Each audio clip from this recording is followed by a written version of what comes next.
1985. A media It's 1985.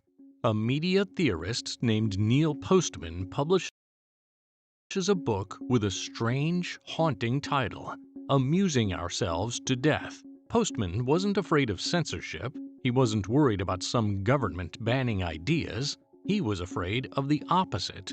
He believed that as television reshaped the world, everything, the news, politics, religion, even tragedy, would slowly be turned into entertainment, and that once a society learned to treat everything as a show, it would lose the ability to tell the serious from the trivial, the true from the merely watchable.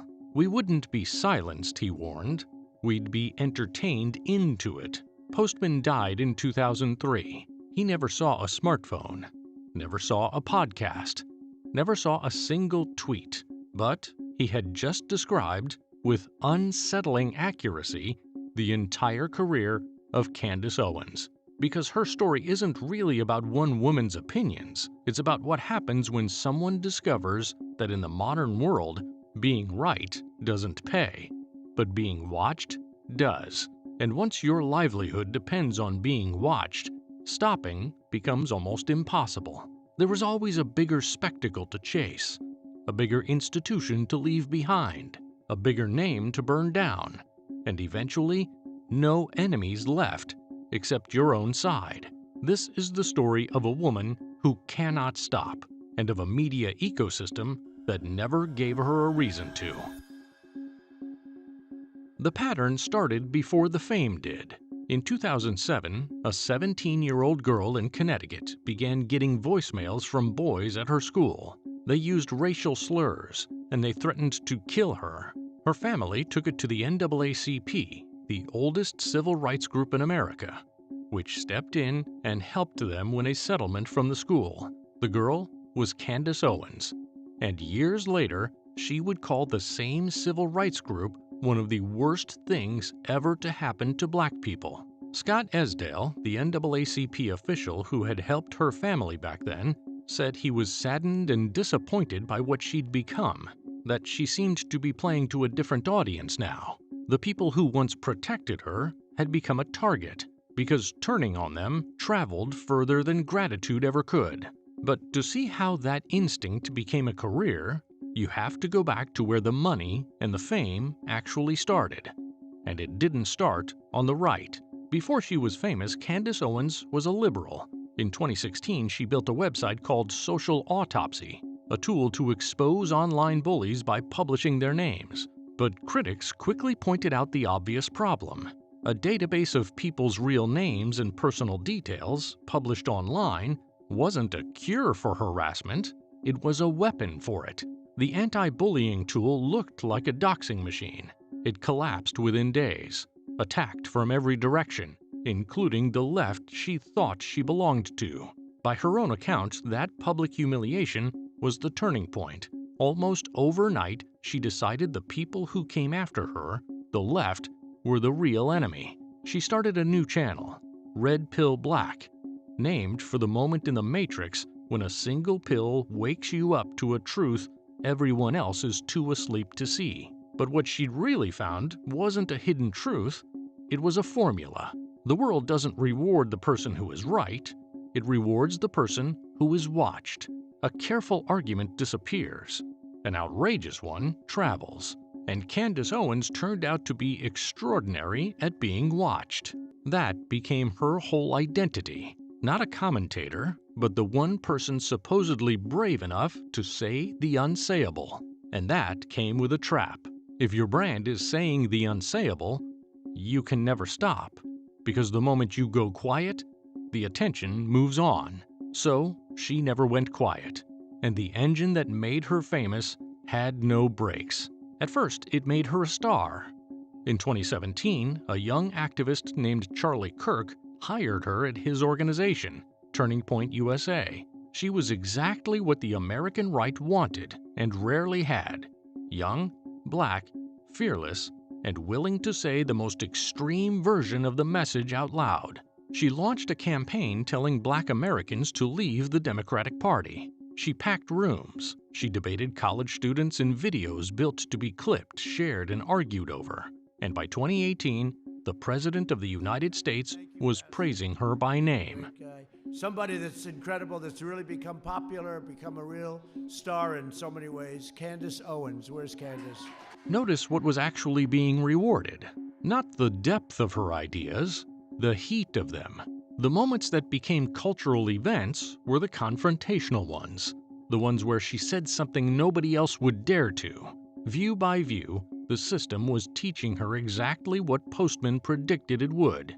The winning move is not to inform, it's to perform. And perform she did. Millions of followers, a best-selling book, sold-out venues. Her podcast would eventually reach millions of listeners an episode and climb to #1 in the entire country. By the end of the decade, Candace Owens wasn't just a commentator.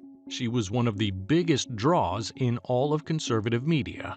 Remember that height, because everything that follows is the story of her spending it, piece by piece, chasing the next bigger reaction. Then, the pattern started. In 2019, she made comments about Hitler that caused an uproar and left Turning Point. Whenever we say nationalism, the first thing people think about, at least in America, is Hitler. He was a National Socialist, but if Hitler just wanted to make Germany great and have things run well, okay, fine. That should have ended her. Instead, she moved to an even bigger home, the Daily Wire, the largest conservative media company on the internet, which handed her her own show and an audience of millions. And this is where the machine's logic becomes impossible to miss. Getting thrown out didn't shrink her, it grew her. The controversy was the content. Every time she crossed a line, the story of her crossing it reached more people than anything she'd ever said while staying inside it. So the lines kept moving. In 2022, she stood beside the rapper Kanye West, both of them wearing shirts printed with a slogan tied to white supremacy. When Kanye posted a violent threat against Jewish people, Owens defended him.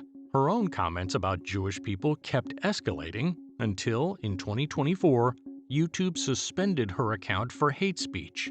The final break came with Ben Shapiro, the man who co-ran her platform and who is himself Jewish. After months of tension, she began posting the words "Christ is King," which her critics saw as a jab at her Jewish colleagues. In early 2024, the biggest conservative media company in the country let its own biggest star walk out the door. It should have been a catastrophe. It wasn't, because by now she had learned the rule that governs her entire career. Every institution that cast her out only made her freer. Every controversy only made her bigger. Being watched had become more valuable than belonging to anything at all. Yeah. Say what you want about Candace. Yeah. She's not afraid of nobody. She will say whatever the she wants to say. She will debate any single person. She'll go out there and do it, right? Ben Shapiro is debating college kids. After leaving the Daily Wire, the pattern didn't slow. It sped up, and it had become almost mechanical. Pick the biggest name available. Say the thing nobody else in the room would say. Collect the reaction, repeat. So, the names kept getting bigger. When Trump's support for Israel, and later the 2026 war with Iran, split his own coalition, Owens went further than almost anyone else in the movement. She didn't just criticize the policy, she called the president a genocidal lunatic and demanded his removal from office. The woman Trump had once praised by name was now accusing the man who helped make her career of betraying everything she claimed to stand for. Then, she ran out of American names, so she went global. She turned on the president of France and his wife, pushing a claim about the French First Lady so false and so serious that a sitting head of state sued her for defamation. When that wasn't enough, she told her millions of followers that the French president had personally ordered commandos to assassinate her. No evidence, just the claim. And this is the moment the whole thesis becomes undeniable. The claim did not need to be true. It only needed to... I wanted to air this because I got sent this and I saw this and I watched most of it. I didn't see it all this morning. It's like 30 minutes long, but I watched part of it. And the guy's saying he's criticizing me because you do that, you don't get banned by the algorithm. And he's just one surfer coming on the waves we created. So he pretty much gets it. I thought it was entertaining and informative. He's also got a pretty ridiculous name, Extra Chill Goblin. We always like goblin jokes. I don't know why. I made goblin jokes years ago that came super viral, so whatever. Yeah. We'll air that. So here's Extra Chill Goblin, then Harrison Smith takes over. Here it is. Extra Chill Goblin. He pretty much gets it. Dirty. He's also got a pretty ridiculous name. Extra Chill Goblin Vomit, Slop, and Blood. I thought it was entertaining and informative. He's got a goblin guide charging into a goblin's nest. I don't want to see him kissing goblins. I just don't want to catch him in bed with a goblin. Literal vampire potbelly goblins are hobbling around coming after us. Extra chill goblin. Extra Chill Goblin. Welcome to Extra Chill Goblin. There's a war on for your mind. Wake up, goblams. You just took the chill pill. You are being lied to. Put on the They Live glasses. And now you're ready for the truth. The truth is, it's Wednesday, July 22nd, 12:14 p.m. Eastern Standard Time. I am broadcasting to you from an undisclosed location. Do not adjust your television set. Do not attempt to fix the transmission. There's nothing wrong. We have taken control. Or you just clicked on the link and you meant to watch this, in which case that means I need to work on overtaking other people's streams and networks. But you can follow me here at Extra Chill Goblin rather. You can follow me at Chill Goblin on my main YouTube channel, my Twitter, my Patreon. You can find me on Means TV. 20% off with code Chill Goblin, all one word. And join the Gob Cord. Come on, get in there. Get in on the Gob Jam. Get in on that. Join the Gob Cord. That means Discord for goblins. The link is in the description. And the program I use for organizing notes, I get this question a lot, is called Obsidian. All right, here we go. We are ready to begin. Welcome to the show. I guess I already said that. I don't need to welcome again. But I will. Welcome for the first time to Extra Chill Goblin. Gang, I gotta shout out this video that we were all just watching. Candace Owens is what Neil Postman warned us about. Excuse me, by hollow progress. Small channel. Not even 2K subscribers. Let's try and help him change that. This is good quality stuff, honestly. I've seen a lot of Candace Owens content. Just watched the FD Signifier video yesterday on Candace Owens, which is also good. But I feel like this one is, even though it's only 15 minutes long, there's more Candace stuff in it. To be fair, I think FD Signifier's one is literally called "This Video Is Not About Candace Owens." But anyway, I feel like you get more of a sense of like what makes her tick here. I learned from it, and yeah, this is a small video, small channel, but I think he makes a lot of really good points about how she's just kind of chasing views. You know, if you just sort of think of her as like singularly focused on this, it makes a lot of sense because she does not seem to care what she says. The whole thing with Charlie Kirk and, Erica Kirk, like I find so disgusting. But if you just try to imagine what you would do if all you cared about was views, what she's doing is perfectly rational. As long as you don't mind that you're sending thousands of death threats to the widow of like your dear friend. Yeah, that's fine. That makes totally fine. Yes. The video is entertaining and informative. Absolutely. Where's my? I thought it was entertaining and informative. Yes, totally. You're a New World Order shill. Hey, Alex. What happened? Why don't you say something nice, okay? I thought it was entertaining and informative. There we go. That's better. But yeah, no. Ava, for how awful and wrong she is, I cannot help but respect her girl boss grind set. She's killing the Phyllis Schlafly of it all. Yeah, for sure. Someone got to pie her in the face, though. Someone got to put a pie in her face, okay? I don't know if this counts as stochastic pierism, but if she really wants to go the full Phyllis Schlafly girl boss mode, yeah. The narrator's voice, yeah, was that like, I was almost like, was that like an AI voice or something? But I don't think it is. I think that's like actually what the guy sounds like. Let's see if we can check out his, does he have any information about himself? No, not really.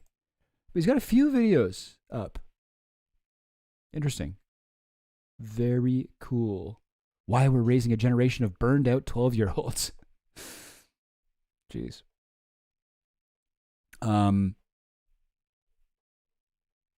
Yeah. Very chill. The premise of this video is perfect. Yeah, it truly is. Love these Candace Owens deep dives. I can't stomach watching her for long periods of time, but she fascinates me. She is a fascinating case study in something. Some thankfully rare type of personality disorder she has. At least I hope it's rare. I don't know. There's something quite out there about her. Okay, and this kind of blew my mind. I got to rewatch The Matrix. Django, Fett in the chat saying, everyone gets that wrong about The Matrix. The red pill is not what woke Neo up. Red pill was just a tracker to locate his body in the power plant. The magic mirror is what woke Neo from The Matrix. Okay, well, that's the thing. That means it's woke. Okay, that's why red pill is not mean woke. All right, red pill. Yeah, no, we don't want the magic mirror. All right, we're not trying to like poke at a freaking mirror that turns into a wibbly wobbly, like freaking ripply, ropply, rooply thing, and then it goes over your finger and covers your body. What even was that? I feel like when they made The Matrix, they just had this like, they must have like paid for a subscription to some kind of CGI mirror thing. Like they must have got like James Cameron's old software from Terminator 2, and they were like, we just got to use this everywhere, because you watch that movie and you drink every time they do some like CGI mirror shit. Like even when they make the spoon bend and you get like the whatever upside down reflection, and it's just like, and you're like, okay, yeah, that's the same program. Yeah, we get it. You guys can do stuff, cool looking stuff with mirrors. Anyway, that sounded way too harsh. I do love that movie. Okay, I do love that movie. Amazing movie. Easily the best, the only really great movie of the Matrix quadrilogy. But so good that whenever I watch it, I always watch like all of the other videos, the other movies right away. Very good. Could you add your streaming schedule in your bio perchance? Yes. So a little thing on that. I have been streaming every Wednesday and Sunday. I will be shifting to Sunday only. So I think this might be my last Wednesday at noon stream for a while, just because I really need to get some content out on my main channel, and doing 2 streams a week is taking up like a lot of my available schedule that I would use to work on that stuff. So for now, for the foreseeable future anyway, we're going to do Sundays at 8:30 p.m. only, which is kind of sad because I really do love doing this. Like I love stream suited to it, but I not really making any money. So I got to go back to the main channel, put out some stuff, see how that goes. But we're still going to be streaming. We're still going to be putting out content, and hopefully I'll figure out a way that I can have my cake and eat it too, so to speak. We got to bring back the term clout demon. Oh yeah, for sure. Clout demon is good. I feel like there truly is, like, I mean, whatever people mean by demonic, right? Like demon time, demon hours, whatever. I don't know. I guess they don't, that's not really what I'm talking about. I'm talking about like Alex Jones type. It is a mixture of the Babylonian Canaanite cult of Moloch fused with ancient Druidic rites, mixed with Masonic rites from Scotland. Oh, okay. It's like all of those things together. Is like that's what demons are, but like it's there's very few things I can think of that I would describe as demonic more than like Candace Owens' whole fucking career. Like she's truly going after something. I guess a clout demon specifically refers to somebody who's like trying to associate themselves with people and stuff, right? Any girl can be Candace if she's quirked up and determined enough. Yeah, we gotta have her, right? Like the Sheryl Sandberg type, like what was that book called? Lean In. We gotta have her write her girl boss manifesto. It's like, yes, let women be demonic type shit. Is that why Alex Jones supplements turn you red? Yeah. Methylene, ultramethylene red. That was a thing that he used to sell. I guess that literally was a red pill. Was that what the point of that was? Crazy. I wish people liked V for Vendetta as much as The Matrix, considering the UK and US are basically living it. Preach. I haven't read V for Vendetta.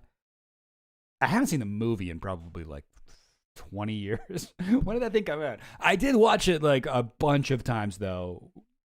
When it came out, I had it on DVD and I was like, this movie's fucking rocks. But I do have the graphic novel. I should reread it.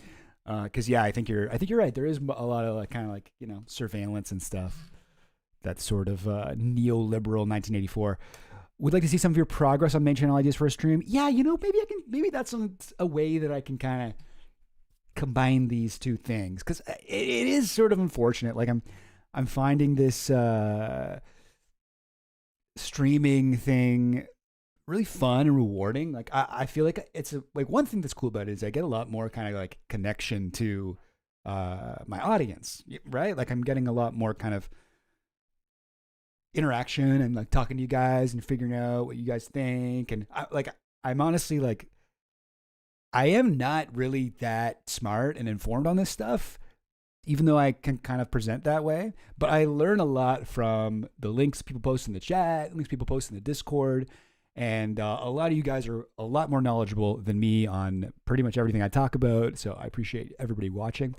So maybe that could be a way that I could do like I would be able to still keep streaming, but I don't know. Because I do a lot of research. Like right now, I think it's mostly that I'm in the stage right now with my Bohemian Grove video I've been working on for since like December 2025, and I've done all the research. And a lot of it I have done on stream, but I still haven't like finished the script. And I think I just got to really force myself to sit down and like write it. And I need to spend like a few days solid doing that. Anyway, yeah, RIP European time zone Goblin Motors. Sorry, gang. Yeah, I guess that's a lot of you guys. I'm sorry. But yes, I'm sorry to all the European time zone Goblin Motors and the unemployed time zone Goblin Motors who are busy on Sunday night. That unemployed, North American. I mean, anyway, what? Huh? What? Sorry? What'd you say? I didn't catch that. Anyway, gang. Okay, that's that. You guys get it. The Gob-munity. Yes. I would absolutely read her girl boss manifesto. It would create a generation of women entering politics in ways unprecedented since the 19th Amendment. Yeah. Yes. Okay. Yeah. You travel 10 years in the future after Candace Owens releases her version of Lean In. And you're like, oh, what's going on? And you're like, okay, the good news is more women in politics than ever before. The bad news is they have the politics of Candace Owens or worse. That's the bad news. Oh yeah, Nate the Greater. It's funny how Alan Moore hates all the adaptations of his work. I mean, I like the V for Vendetta movie, I think, from what I recall. But I do think it's kind of funny that they removed any mentions of anarchism when you read his version of it. It's all about anarchy. And like, yeah, That's why the V graffiti is like a V in a circle, like the anarchy A. Like it's specifically about anarchism, but he's like, in the movie they just took all that out. Weird, right? What wasn't that the Wachowski sisters that did that too? Did they direct it? Am I wrong? Let me just double check that. V for Vendetta movie. Who directed it? Oh no, James McTeague. Okay, produced by the Wachowskis. Right. You know the beginning of The Matrix, and they're playing it, and it's like directed by the Wachowski. You know, Wachowski. I think it says brothers at that point, but whatever. Directed by the Wachowskis, and there's a song playing at the same time that's like some like new metal, like, you know, rock and roll type hip hop song. I don't even know who it is, but the line that's being sung while their name comes up is like, what you say, what? I think. Am I thinking of the right thing? I have a weird memory of that. Is that true? It's been a while since I watched the movie too, I guess. Anyway, Wachowski, why? Cool stuff. Yeah, so many people like look at even on the poster they've got that anarchy kind of like circle A reference, but they don't ever mention it in this is like the iconic symbol. Which seems weird. I guess they thought it was a little scary or something. Cool. All right. Okay, that's enough. That's enough of me reminiscing about movies I haven't seen for 20 years. When did it come out? Sorry, not quite enough. I need to reminisce a little bit more. 2005. Yeah, so probably has been, I don't know, at least 15 years since I saw it.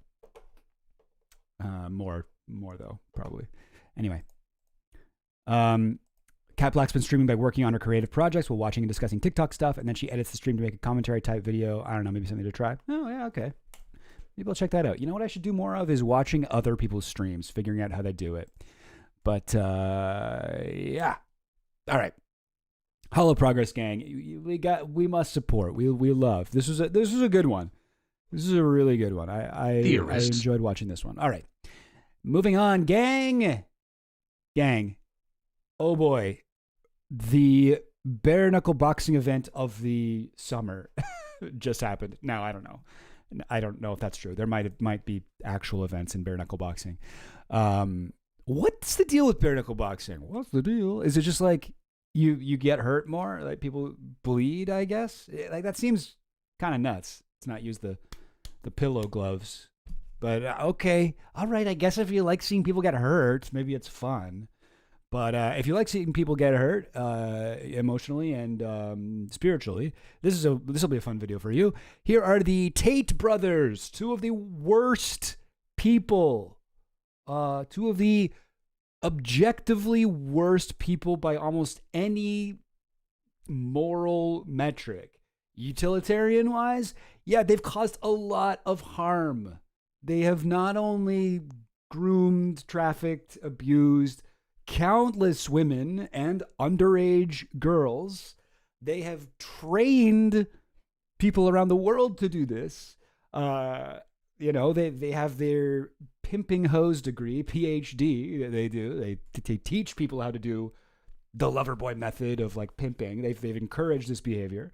That's also bad. Plus, even beyond that PhD, they've just like kind of infiltrated the brains. They've groomed the minds of young men in a sort of similar kind of way. It's the way that they, exploit and abuse women. But this time it's like they find, instead of looking for women with low self-esteem and turning them into objects, they look for men with low self-esteem and turn them into ATMs. And they get men to give them all their money and whatever. And then those men just like become fucking troglodytes. They become awful people. It's rough. They've caused a lot of harm, and that's just utilitarian. Also, if you want to talk about fashion, they wear gross clothes and they have lame douchebag tattoos. Okay, they look stupid. They look like the cartoon They look like you're watching like a Saturday morning cartoon show for boys, and the heroes have to fight like some street thugs that have like a chain or something as a weapon. Like, this is what they look like. They don't look cool. What is that shirt? Okay? So listen, by any metric, okay? I already told you the two main ones, utilitarianism and fashion-wise. I think that we can agree they suck. But here they are getting arrested outside of a bare-knuckle boxing event.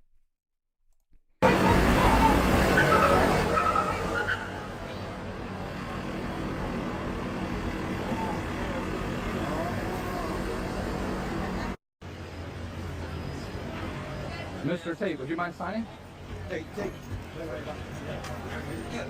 It sounded like the guy filming it was like, Mr. Tate, can you sign?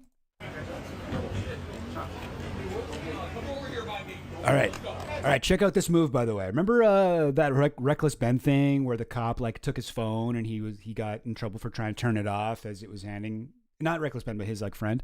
But okay, check this out. All right. So here's Andrew Tate in his blouse.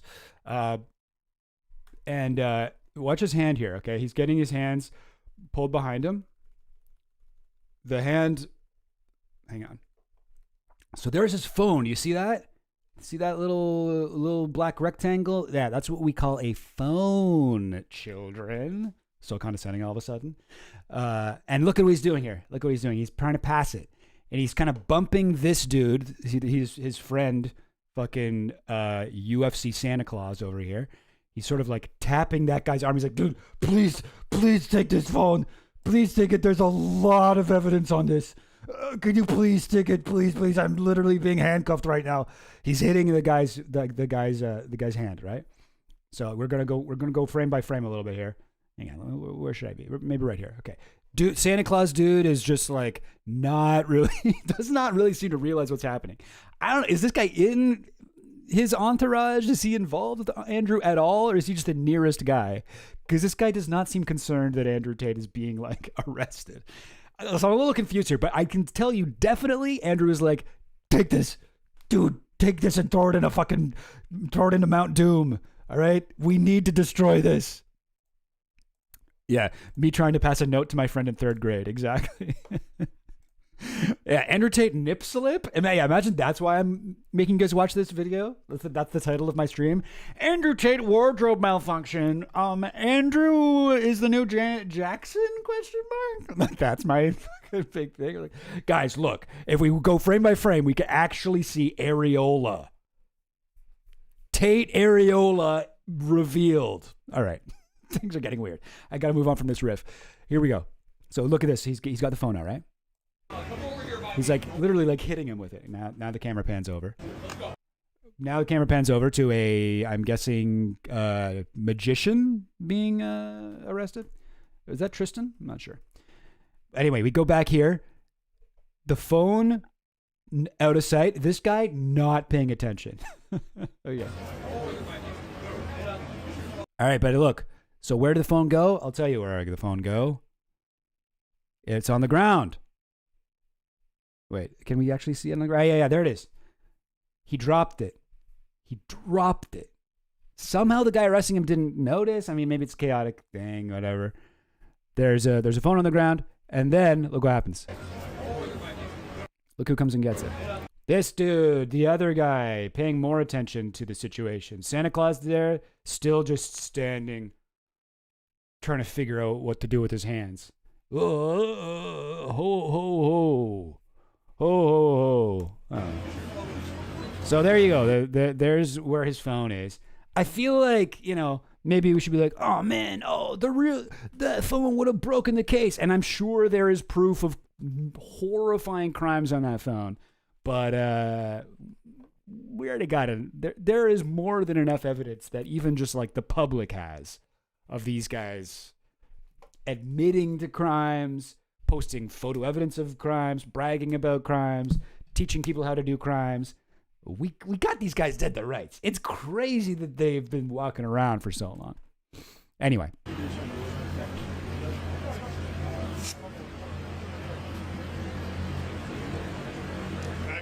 Back up.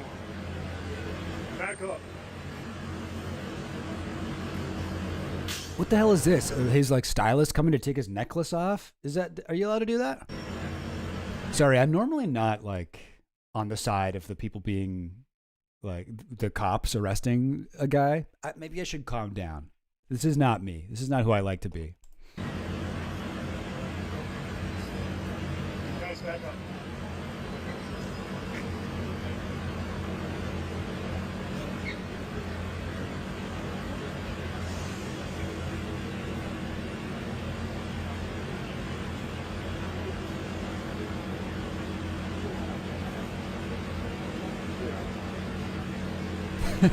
Yeah. These men have to start dressing more modestly. Absolutely. Yeah. If I was Andrew Tate's girlfriend, I'd be like, you going out? You wearing that? Oh? No. Go change. Wear a nice, buttoned up, okay, polo, all right? If it's casual Friday, you can wear a polo, all right? Don't pop the collar.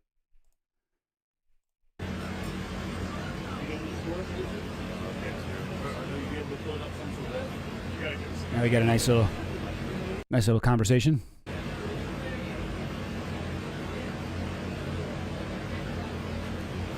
Are these guys cops or are they like bounty hunters or something?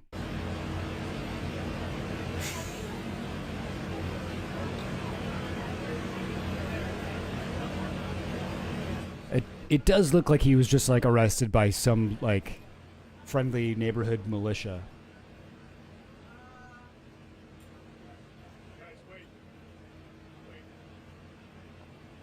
I don't know.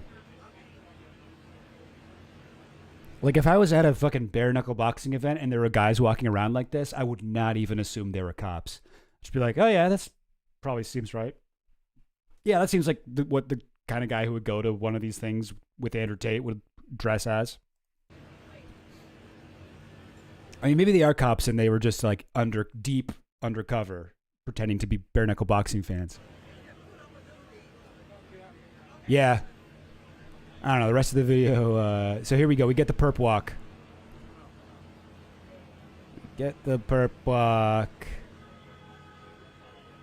Perp walk. Listen to me. What am I? I'm like really my dislike of these guys is so much that I am kind of turning into a cop. I'm like, look at these shitbirds. Look at these shitbirds shitting all over the place. I guess that's not. What do the cops say? Cool. Well, put him into a black van or something. And it is like, what kind of a Bugatti is this? What kind of a Bugatti? Never seen this kind of Bugatti. It's got some sort of a ram on the front.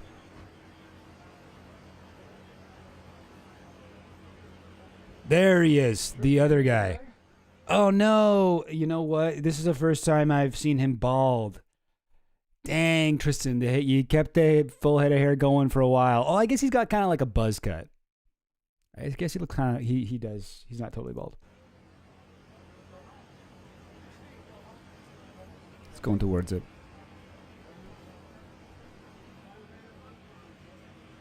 Like, what the fuck? These guys are cops. Is this what Florida cops look like?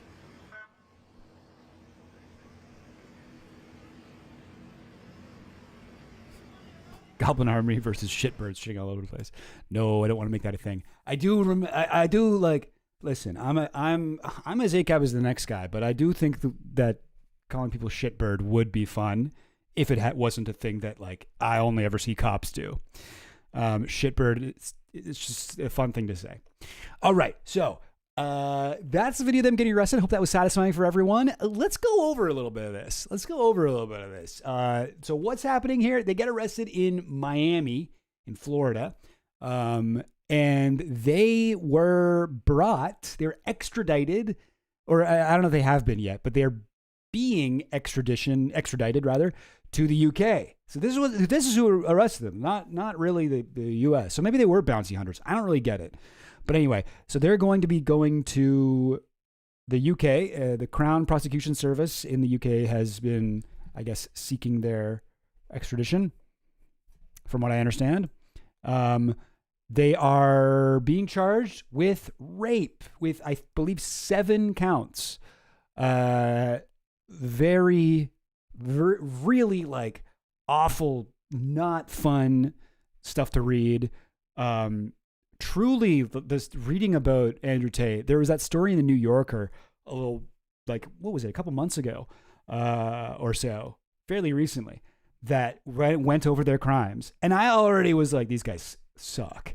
And I got into the freaking this New Yorker article, and oh my God, they are so much worse than I thought. Like, I didn't even realize how bad they were. It's awful. Here, let's watch this little news clip on it. Turning now to the new charges against controversial manosphere influencers Andrew and Tristan Tate. The brothers were arrested by federal officials in Miami yesterday. Absolutely insane that these guys are controversial. Like, this is really the thing, right? It's like Andrew Tate is Jeffrey Epstein if he was also an influencer. Like, he's in the same line of work. He has a lot of the same friends. There's a lot of superficial similarities, but like the only difference morally is that he had a really successful online influencing operation where if you read the comments of any of these things, you get a bunch of people being like, I know it seems bad, but you are being lied to. You're being manipulated into hating this man. When in reality, he's innocent. And I listened to him and I was never getting laid before. And now that I watch his videos, I still haven't been laid yet, but I am a lot more angry at women. And I think that will help. This is like half the comments are under these things. So no, this guy should not be controversial. Today, after British authorities. Yeah, Jeffrey Epstein, if he was born 30 years later. Honestly, I don't think Epstein has the specific type of influencer riz that Tate has. Tate is like, he's kind of like I feel like some of the most dangerous guys have this really specific like type of masculine charisma, and they're funny. They're like genuinely funny. They have good comedic delivery. I feel like that's like Alex Jones, that's like Donald Trump, and that's Andrew Tate.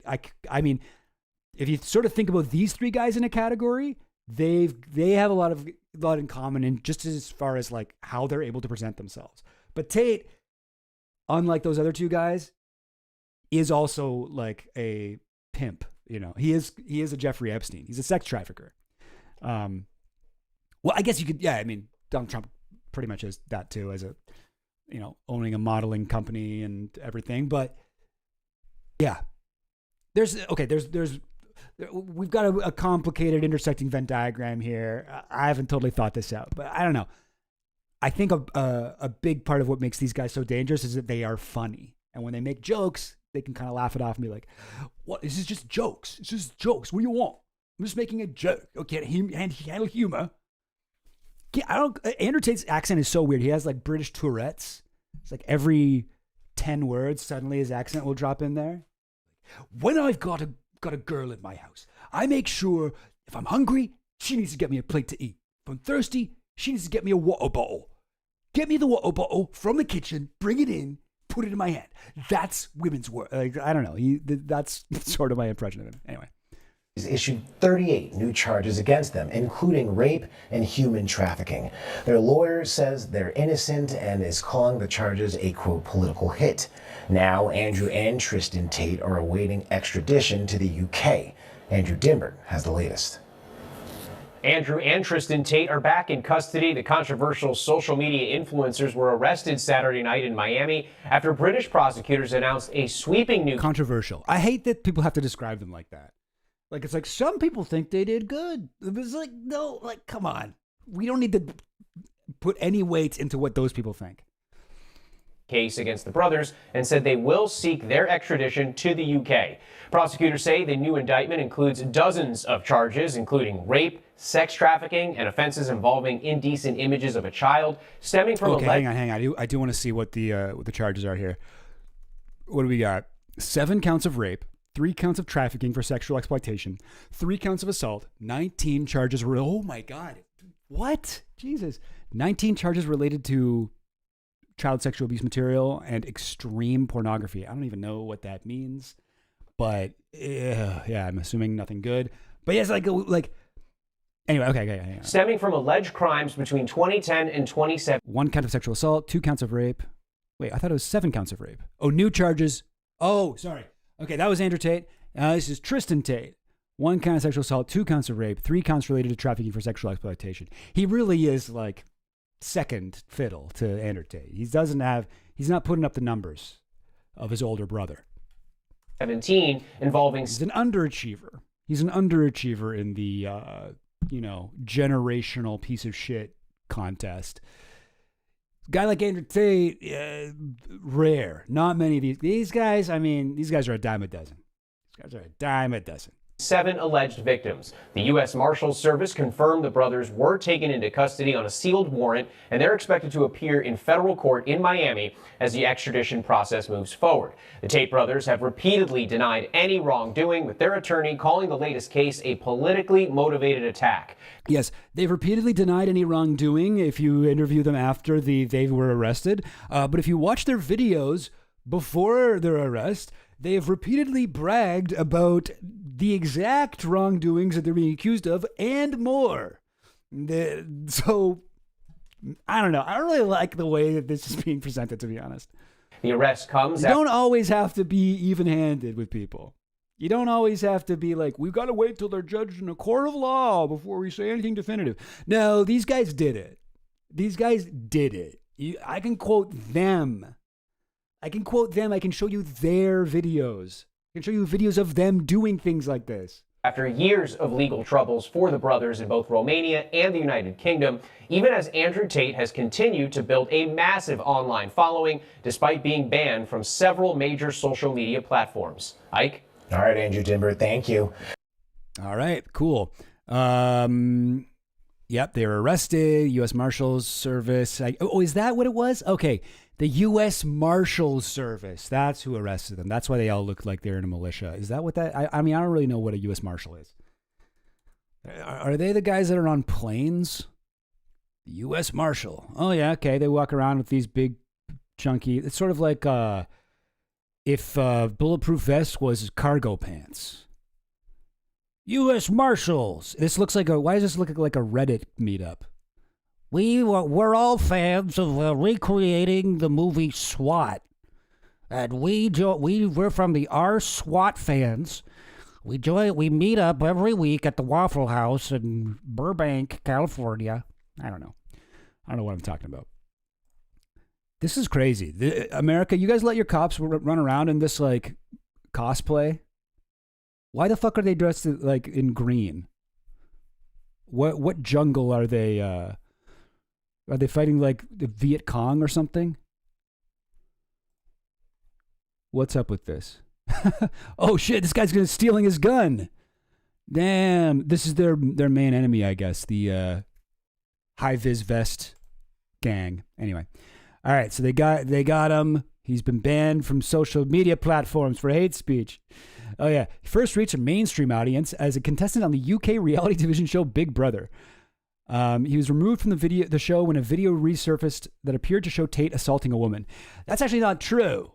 It seemed like that to the public because that's what was blowing up. This video of him beating a girl and like choking her and being like, "Oh yeah, it's fun to do this," or whatever. And like that went viral, and then he got fired from the thing, and he made a big deal about, "Oh, that's just rough sex. We're just having a laugh," or whatever. But actually, no. There was a bunch of like behind the scenes legal shit that Big Brother was like, "Oh, this guy's a rapist. We can't have him on our show." It wasn't to do with that specific video, which we learned from the New Yorker article. But all right, here we go. Okay, this guy, we gotta spend some time talking about this dude. Who's this guy? Who's this dude? Who's this like slightly fucking incorrectly brewed clone of the Tate bros? Who's this Tate looking guy? Well, this is Tate's lawyer. This is a motherfucker named, what's his name? He has some crazy name, McBride something. Joseph McBride. And he didn't always look like this. He used to have hair and like a full beard. And I feel like when he got hired by Andrew Tate, Tate was like, before you can help me, let me help you. You're going to need to shave that head and you need a goatee. And please wear sunglasses all the time. People got to know this is branding. This is my whole thing. All right. Anyway, whatever. We're not going to watch the whole thing, but I want to play a little bit from the beginning of this dude. As expected, there was never going to be any fireworks today. Today wasn't about controversy. Today was about just enforcing Mr. Tate's, Andrew and Tristan Tate's rights and objecting to the extradition process. We are, of course, objecting to extradition because Andrew and Tristan are innocent. They've never done nothing wrong. They shouldn't be extradited for crimes they did not commit. See, that's called a legal loophole. He's not lying there. He did say they've never done nothing wrong, and that's true. That means they've always done something wrong. Everything they've done has been wrong. So this is why you got to be a lawyer. You got to be a lawyer or really smart like me to be able to figure out this sort of legalese. All right, common legal tactic. And Tristan are innocent. They've never done nothing wrong. They shouldn't be extradited for crimes they did not commit. They're entitled to have their day of court that we've been litigating the case for 3 years in Palm Beach County in Florida. So we're fighting extradition. We've assembled a team here.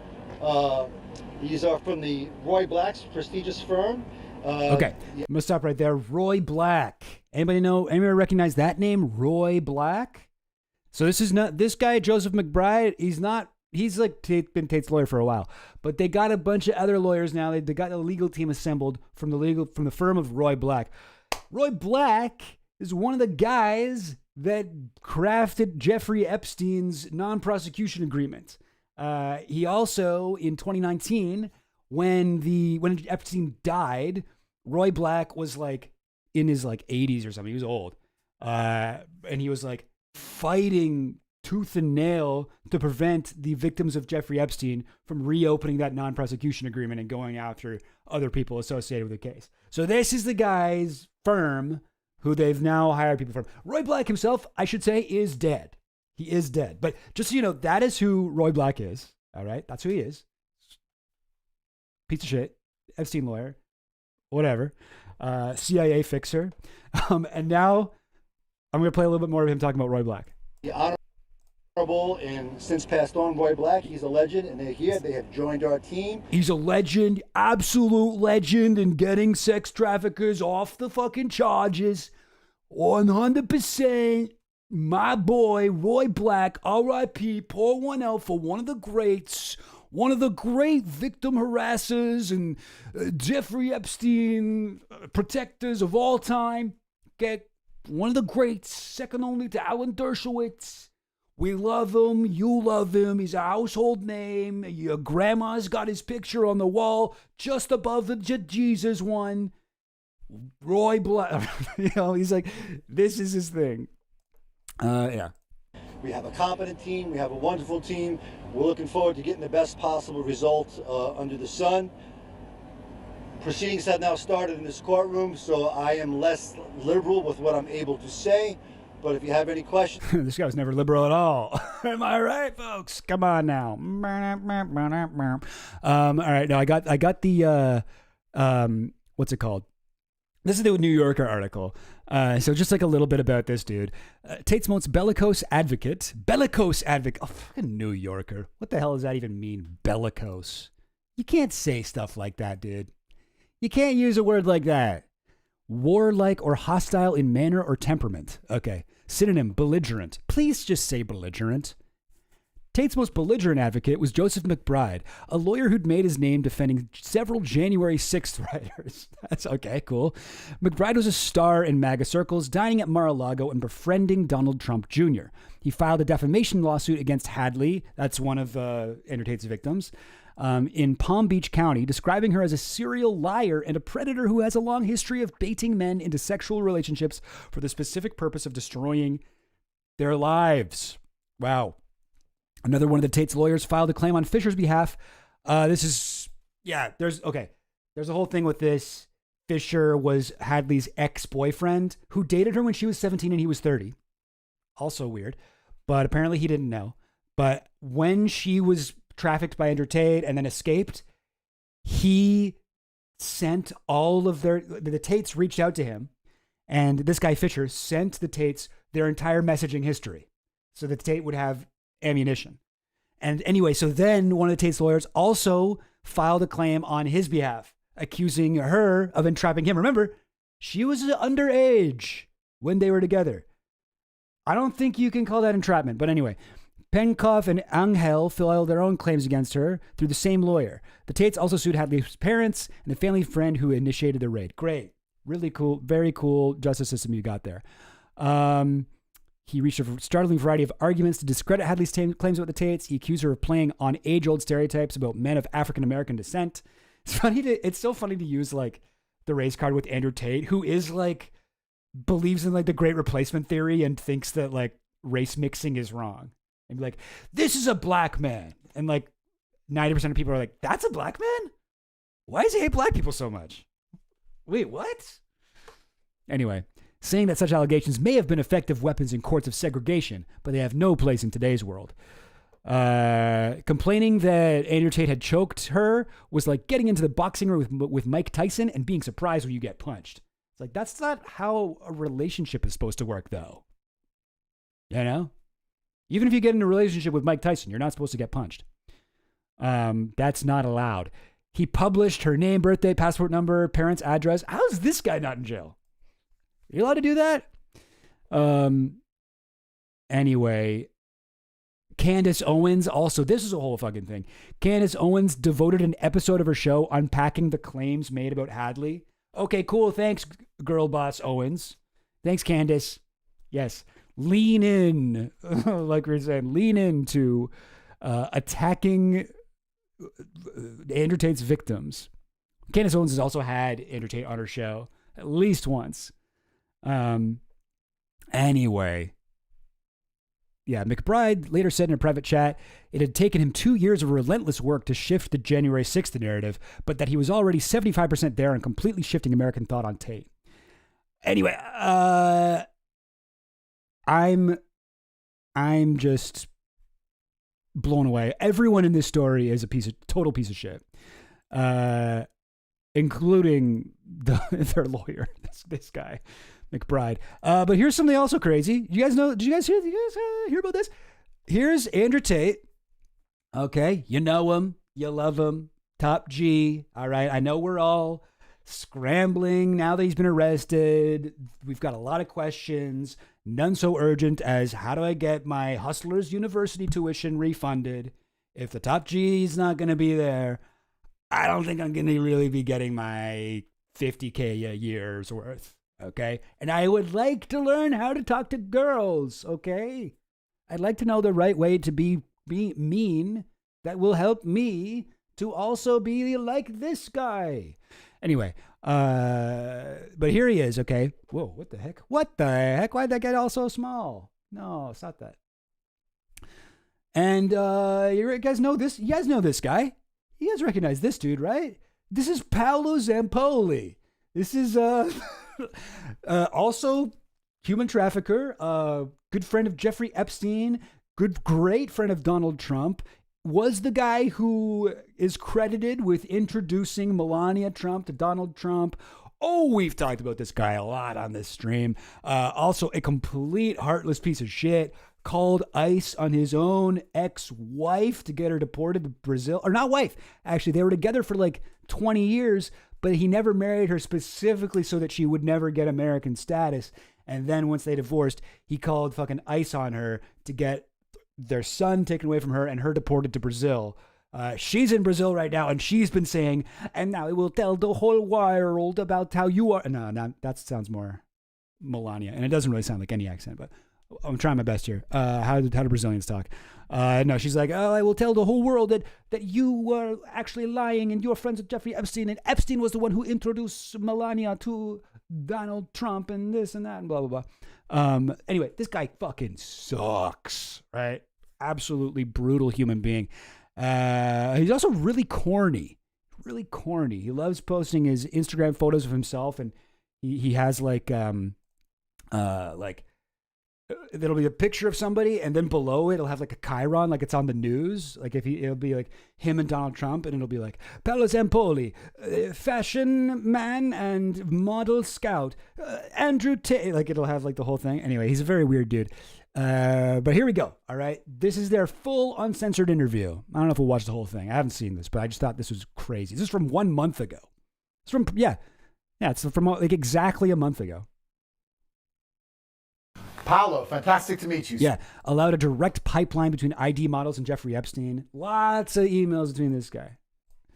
Finally, I heard so much about you. I'm sure it's all. Oh, yeah, and I should also say, yes, a member of Trump's cabinet. What's his thing again? He's like, is he like ambassador or somewhere or something like that? I forget his official title. Only good things. Yeah, good about you, not about me. But first of all, as you're a true patriot. That's how evil he is. He's like jokingly saying like, well, you've got the good press. I'm the one that has done all the horrible crimes. I brought you something. The U.S. Constitution. Wow. Amazing. You know, I can't wait. I wrote you something? I think he must say I brought you something. I wrote you something. The U.S. Constitution. I wrote it myself. Read this, and I'm going to cite it in court when I need to defend myself, because this is truly the most beautiful piece of writing in law. 100%. It's what I give to when I go around the world to heads of states. Amazing. And they love it. Fucking Andrew Tate is so full of shit with this like America patriotism stuff. And I do not respect America at all. I do not think America's a good country. I do not think people should be proud of living there. But this is bullshit.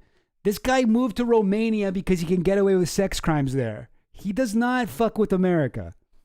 He does not fuck with America. He's just pretending because he's friends with like Baron Trump and shit. Well, I love because there is only the U.S. Constitution in the world. And I also brought you a picture of the president. Oh, did you know that? I didn't know that. There is only the U.S. Constitution in the world. I thought there were other things in the world, but apparently just that one. The golden age of America, and it's one of his pictures of Vanity Fair of Marco Glaviano in gold. Wow, amazing. What? Speaking of gold and golden age, you need to call Trump and tell him that Bitcoin needs to go up. Has he done that yet? Cool. Can he just sign a piece of paper? Just now we'll do some casual Bitcoin inflation, inside whatever you call this. Is this a crime? I think you're allowed to do this type of shit. You're allowed to inflate prices. Paper and make it go to $1 million? I don't know how it works. I know I don't have one, but I would say it's going up. But I don't have a Bitcoin, so don't believe me. Well, fantastic. Thank you very much. I appreciate the presence, sir. Thank you very much. And we met earlier at the Milken Conference. I'm taking this so seriously, I've even got some written down questions, because I know you're a serious... See what I mean? He's got that British stress. He's like, I'm taking this so seriously. I've even got some... It's that kind of, whatever you call it, that tea, that glottal stop tea, where they just kind of water bottle it up. He does that. But he doesn't do a lot of the other British stuff. This businessman who's done some very serious things. Very flattering word. In fact, I held the record for the world's best businessman until you did $20 billion in 20 minutes. 20 billion in 20 minutes. This is the art of the deal, the art of impossible. I only did 19 billion in 20 minutes, so you've beaten my record. Well, if you also will be selling Boeing like me, we have to compete, like I told. Sorry, there's something happening? Sorry, I can hear Goblin Queen yelling at me. What is it, babe? What do you say?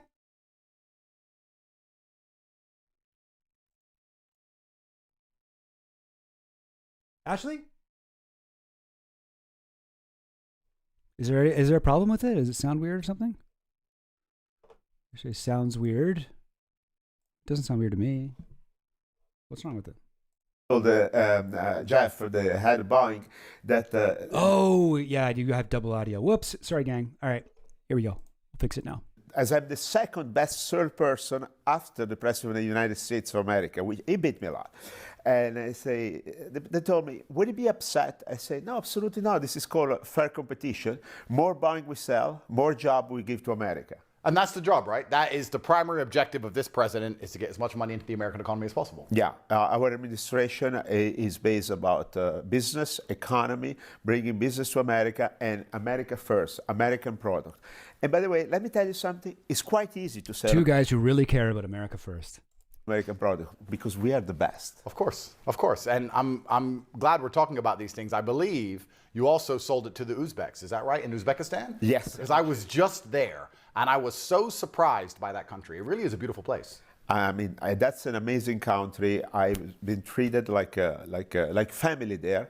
I did the president match. I always say that thanks to Paolo, I kind of facilitated the new relationship with our president, Donald J. Trump.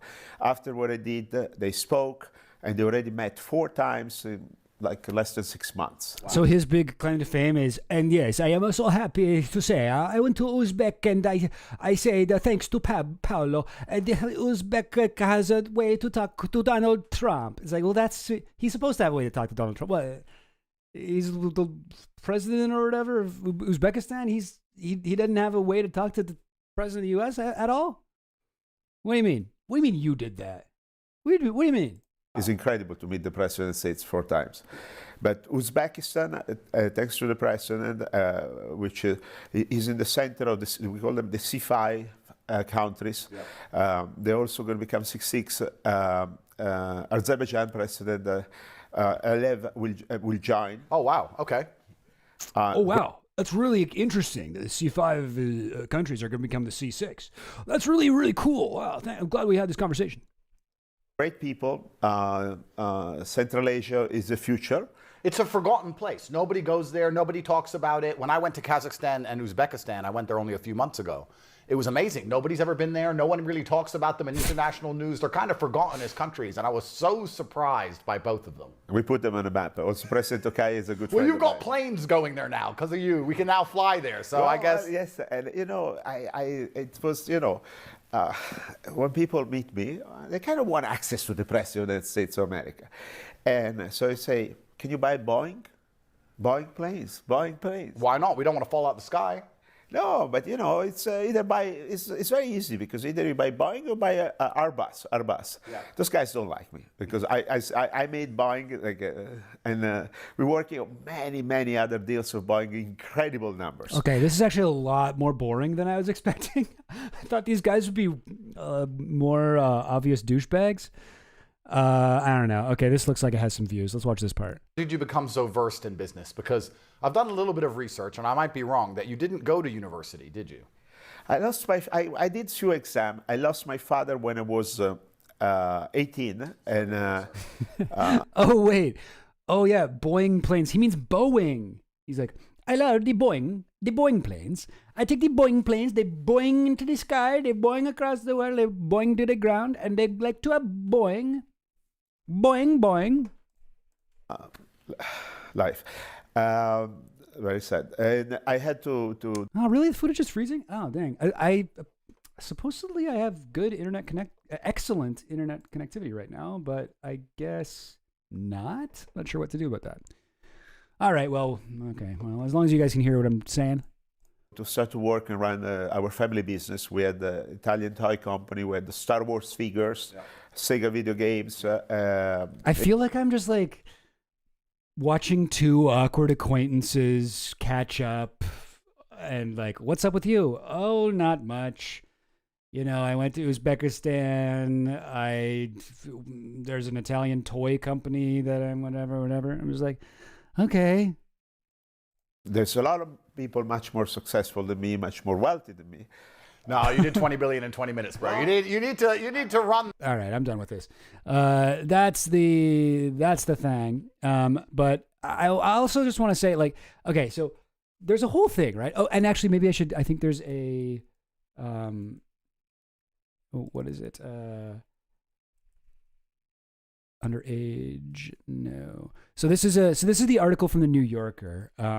There's a part where they talk about. There we go. This is about him. Yeah. Being removed from Big Brother. In fact, Tate's removal from Big Brother had nothing to do with the videos. The Hertfordshire police had contacted the producers to inform them of the assault allegations from Navarro, Walker, and Price, but officers apparently missed indications of another crime, child pornography. Tate said that the belt video was made in 2012 at the start of his relationship with Valeria Hruskova. That year, she turned 15. So that's like, we got video of him with this 15-year-old girl. Like, that's CSAM, But there's also this. I think this is... Never lasts long. Because I've had it where I've had girls who say, oh, I know you're with Vivian. I know you've been with her a long time. I don't mind. I'll stay out tonight. You two stay alone. All that shit. But it never lasts long. Because the ones who are really in love with you won't do that. You actually have to downplay your relationship with the girl of 6 years, which is difficult.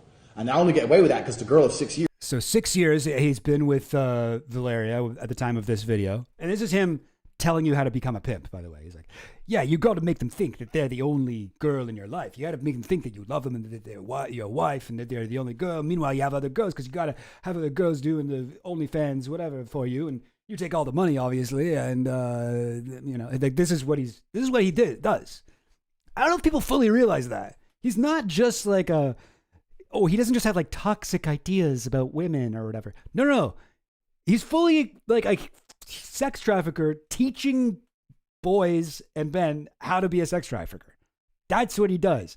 But anyway, that's not even the point of this video. So he says in this video, he's been with Valeria for 6 years. Years plays along. So Vivian's been with me 6 years. She's completely head over heels in love with me. She wants kids with me, everything.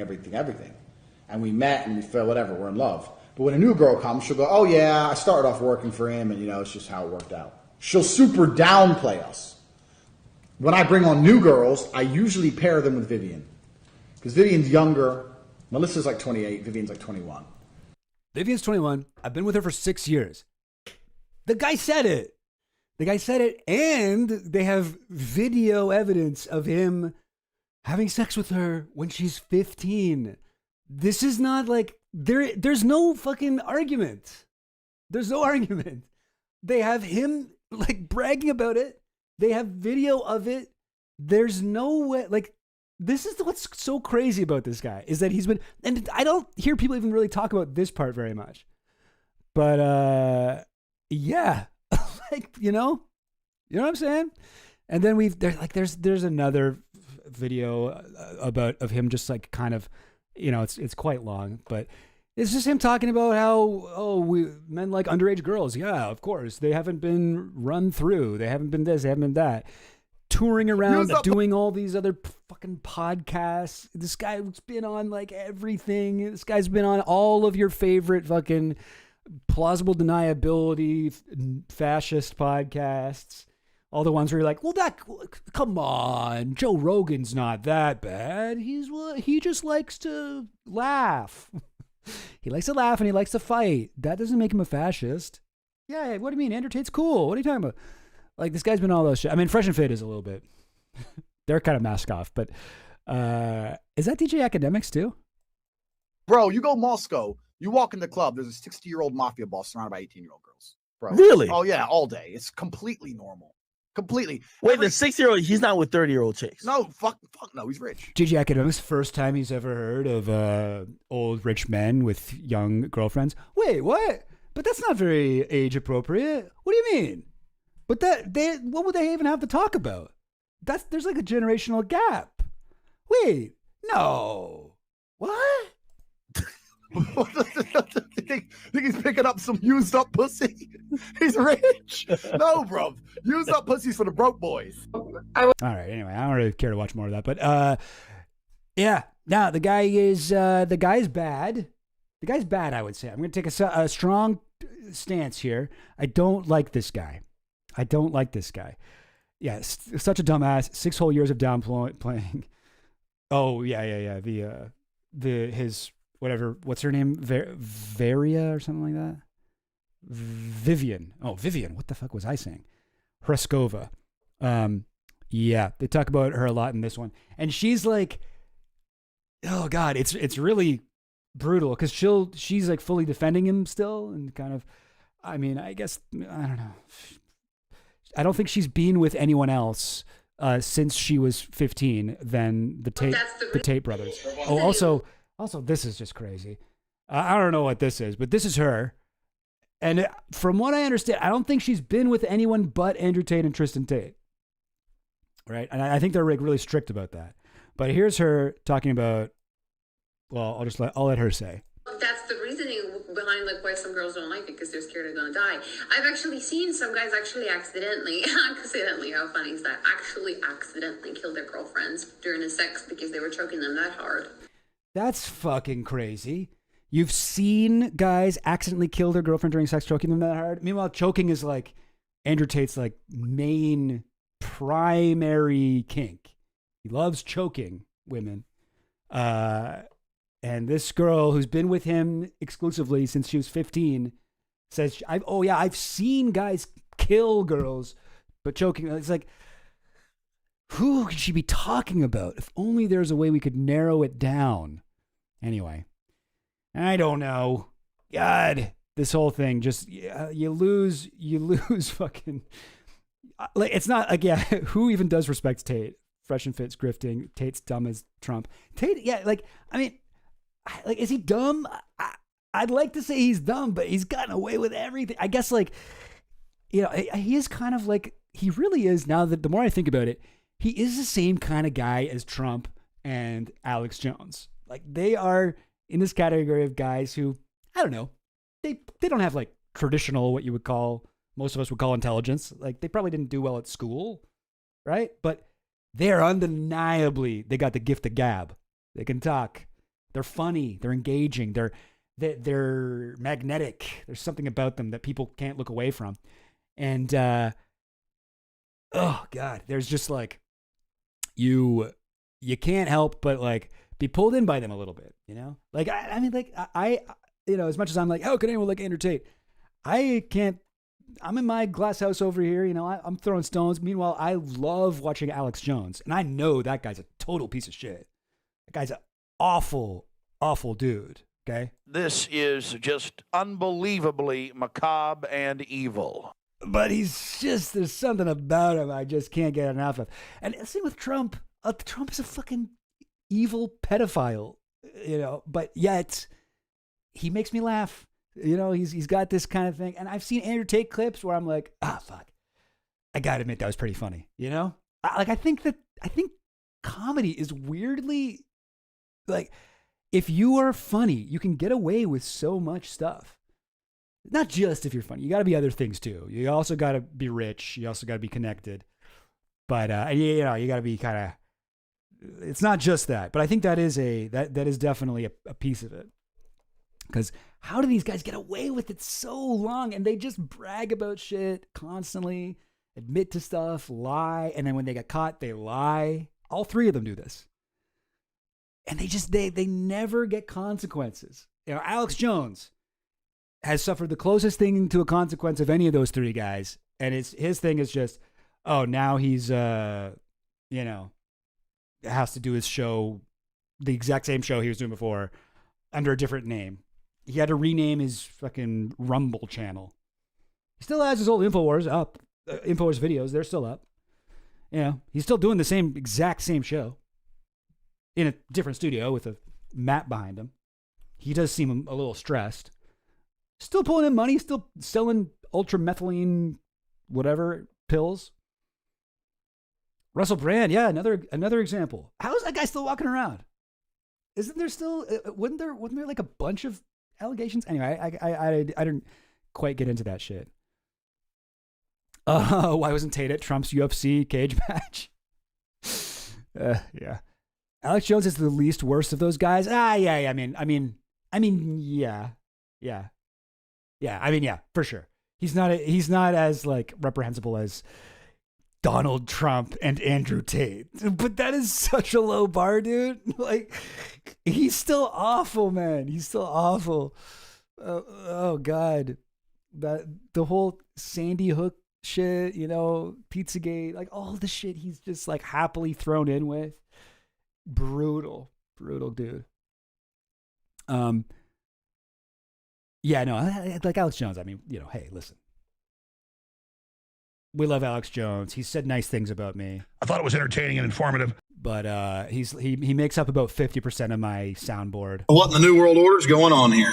But, you know, not a great guy. Not a great person. Alex Jones could just be someone's drunk uncle. Yeah. Alex Jones is just an alcoholic. Oh, I should get some clips from him when he was drunk on Tim Pool's show. I should get some clips of him on that for my soundboard. Anyway, now I'm just talking to myself. But yes, anyway, gang, I just got to say, it's over. I hope. I mean, who knows?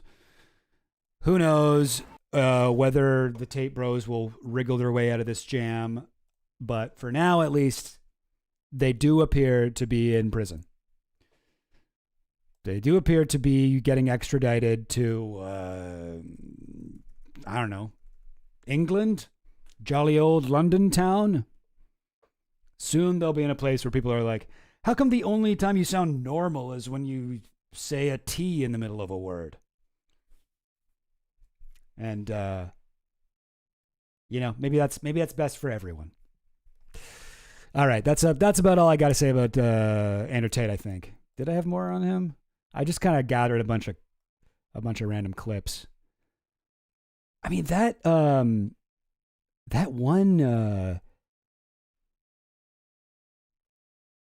article from New Yorker is like legitimately one of the most insane things. Like, it actually did change my opinion about Andrew Tate.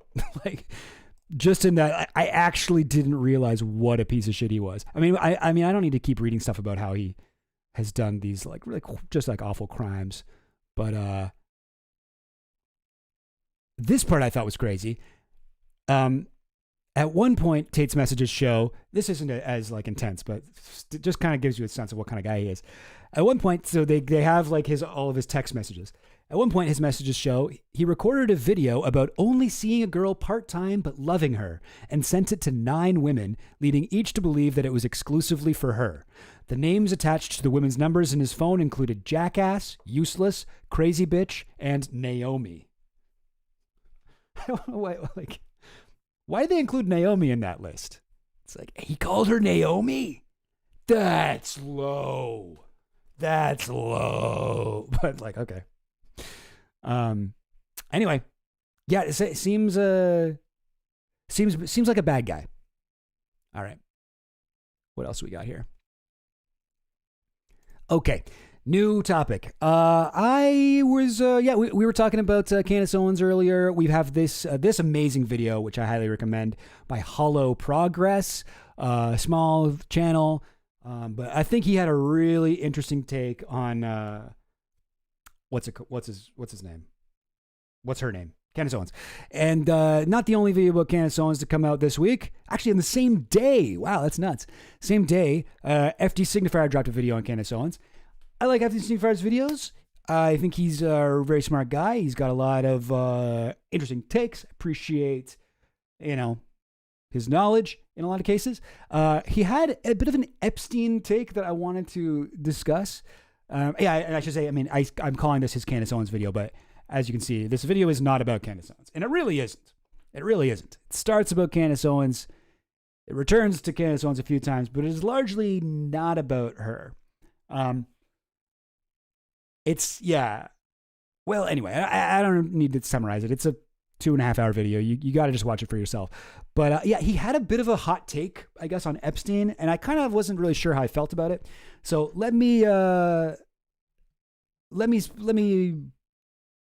play a bit of this for you, and let's see what we think. Yeah, here we go. Jeffrey Epstein section. There we go. The release of the Epstein files. From my perspective, the release of the Epstein files. Conspiracy theories. And even with the... Why did it just skip there? Okay. Hang on now. Let me go back. Here we go. All right, let's try this again. Ready?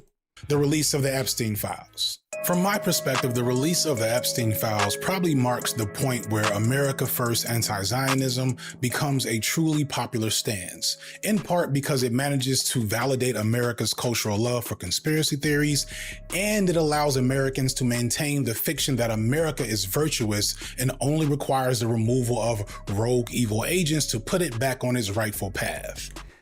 This is where I start to sort of like drift away. I don't think, is that how people think of Epstein? I guess I'm maybe, okay, I don't want to be too hard on him here, but is the takeaway with Epstein that like America is good and it's only that there are certain people like Epstein? I suppose there are people who might think that. I think that like, there's a lot of different interpretations of what Epstein means, right? Like, I think the sort of ex-QAnon types, because no one's QAnon anymore, right? People who were QAnon, they still believe all that same stuff, but they are like, oh, but Q wasn't real. Q was a psyop. But I believe all the things that I learned when I was really into him, still, obviously. And for those people, it's like Epstein's a sign that the entire Democrat Party is pedophiles. All right? Epstein's caused irreversible anti-Semitism, and the BS FBI tips have validated baseless conspiracies. Oh, yeah. Have you seen the video, Mark? He gets into that in a little bit. But I'm just sort of like, maybe I'm nitpicking here, but I feel like Epstein's so connected to all kinds of people in government that it's hard to look into this case at all and not come away thinking less of America, I think. But maybe I'm wrong. At least the elite class. I'm not going to explain Jeffrey Epstein in explicit detail, but here's a quick rundown for those of you who may have somehow missed it. Epstein was a pedophile, pimp, sex trafficker to the rich and famous. He allegedly used a combination of social engineering, charisma, and blackmail to work his way into the highest echelons of society, having hung with everyone from Bill Clinton to Michael Jackson at some point, along with one of his clearly very best friends, Donald Trump. Epstein.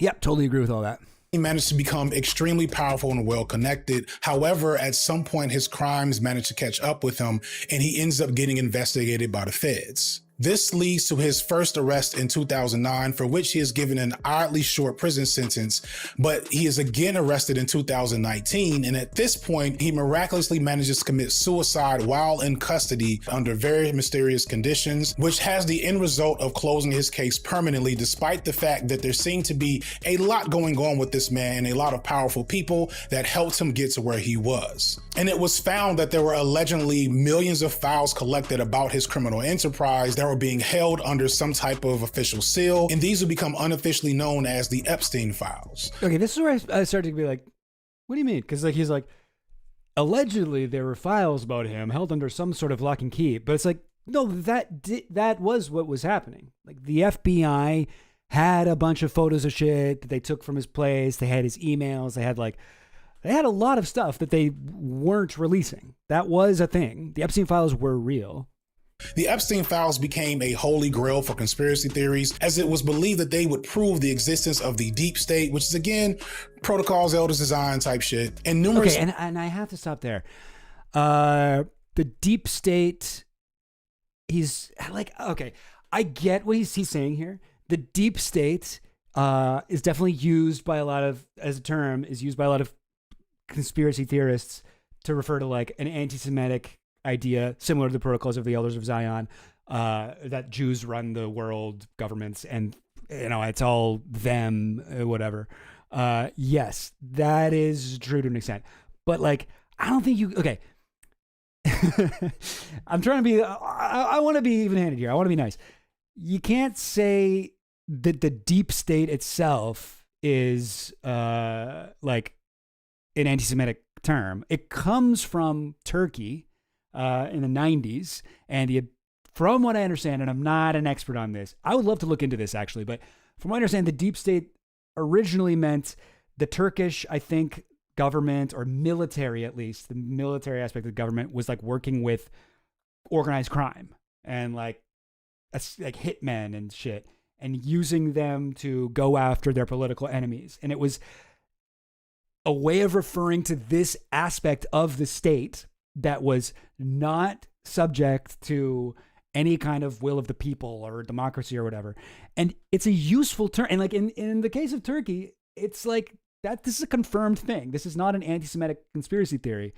This is actually what was going on. If you take that term deep state and you apply it to America or any country, I mean, it's a useful enough term that many different countries have used it. I think it is totally fair to refer to like CIA activities, all kinds of like intelligence gathering operations. There are, if you look into the history of the CIA, for example, you can find many examples of the CIA lying to the president and doing shit on their own. This is like sort of a, you know, in the American sense, this is kind of a Foucault's boomerang type situation where the CIA's job, right, was to infiltrate and affect governments around the world and overthrow leaders, take people out, like assassinate people, not on American soil, and doing it for the interests of American business class, right? The corporate elite of America. This is what they do. This is why fucking the Dulles brothers, former lawyers, corporate lawyers for Sullivan Cromwell, all of a sudden, their old clients like United Fruit, they go into Guatemala because United Fruit can't grow their bananas on the same land anymore because Jacobo Arbenz, the leader of Guatemala, was like, okay, you guys, the banana companies own all the land. That's fucked. No, we're giving the land back to Guatemala here. You're killing us. You're killing us. You're extracting all of our wealth. No, this can't happen anymore. That's why the CIA overthrew Arbenz. That's why they did a coup in Guatemala. And that one they did also lie to the president about. Eisenhower, not Eisenstein, sorry. Okay, I'm off the top of my head right now. Anyway, sorry, I'm getting on a rant, but this is what they do overseas, and they learn these skills, they learn these techniques. You don't think that they'll also do that in America occasionally? You don't think that this is Foucault's boomerang? This is the imperial boomerang.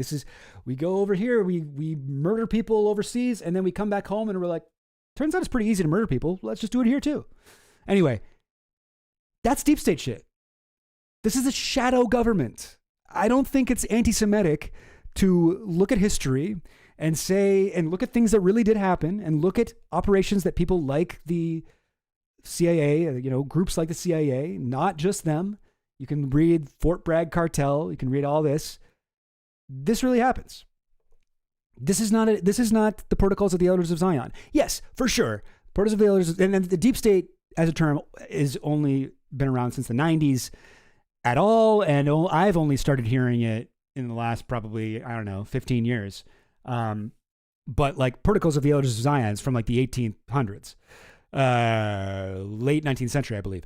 And they are talking about what you could use the term. You could use the term deep state to describe what they're describing the protocols, for sure. But I feel like he's hand waving away something that is extremely valid. Okay. And I feel like maybe I'm nitpicking here. I don't know. Am I? Let me just hear what he says again. Or being held under some type of official seal, and these would become unofficially known as the Epstein Files. The Epstein Files became a holy grail for conspiracy theories, as it was believed that they would prove the existence of the deep state, which is again protocols, elders design type shit, and numerous. I don't know. It's such a small little part of it, but I that rubbed me the wrong way. Major conspiracies such as QAnon allege the Epstein connection. Trump plays into. Wait, sorry. What does he say about QAnon? Of the deep state, QAnon, protocols, elders design type shit, and numerous major conspiracies such as QAnon allege the Epstein connection. Trump plays into promising to release these files despite the. Yeah, Epstein was a part of QAnon for sure. They mention him multiple times in Q drops. They talk about Bill Clinton. There's a photo of Bill Clinton on Ron Burkle's jet that they said was Epstein's jet.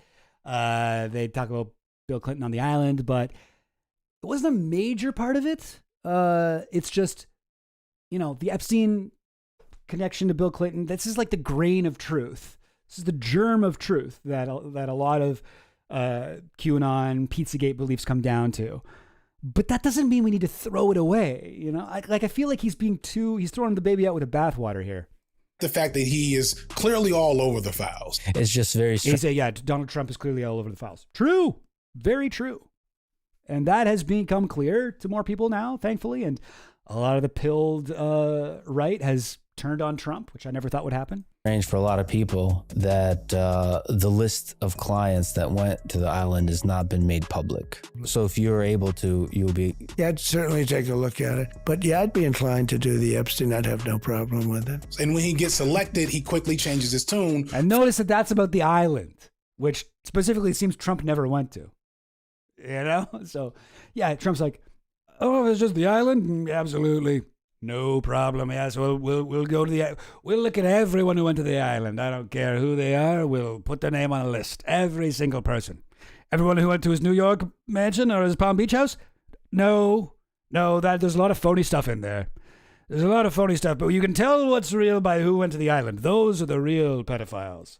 Being a pedophile is mostly about going to an island. That's mostly what it's about. And then, once he's in office and people are asking about Epstein, he's like, Are you still talking about Jeffrey Epstein? This guy's been talked about for years. Man, wasn't that a good Donald Trump impression by me? That is unbelievable. Unbelievable. All right. Very funny clip. Anyway, moving on. For that very reason, and while the MAGA movement is a cult, the lure of saving children and defeating the deep state was the key ingredient for many within that cult. And there's a limit to how much a lot of them will allow themselves to be lied to. Some, like the late Charlie Kirk, went along with the program and told people to drink the Kool-Aid and shut the fuck up. I'm done talking about Epstein for the time being. I'm going to trust my friends in the administration. I'm going to trust my friends in the government to do what needs to be done, solve it, balls in their hands. Balls in their hands. I forgot that he said that in there. Balls in their hands. Classic Kirkism. Now, this is actually not true, I will point out. And I mean, I made this mistake too, because I'd seen this clip where he says Charlie Kirk himself stopped. He just gave up talking about Epstein. Went along with the program and told people to drink the Kool-Aid and shut the went along with the program. And he did tell people, I'm not going to talk about Epstein. Like, that's a real clip. But after he got backlash for that, he backtracked on it and he's like, actually, we do need to release the files. We do need to stop talking about this again. I think. Am I thinking of the right thing?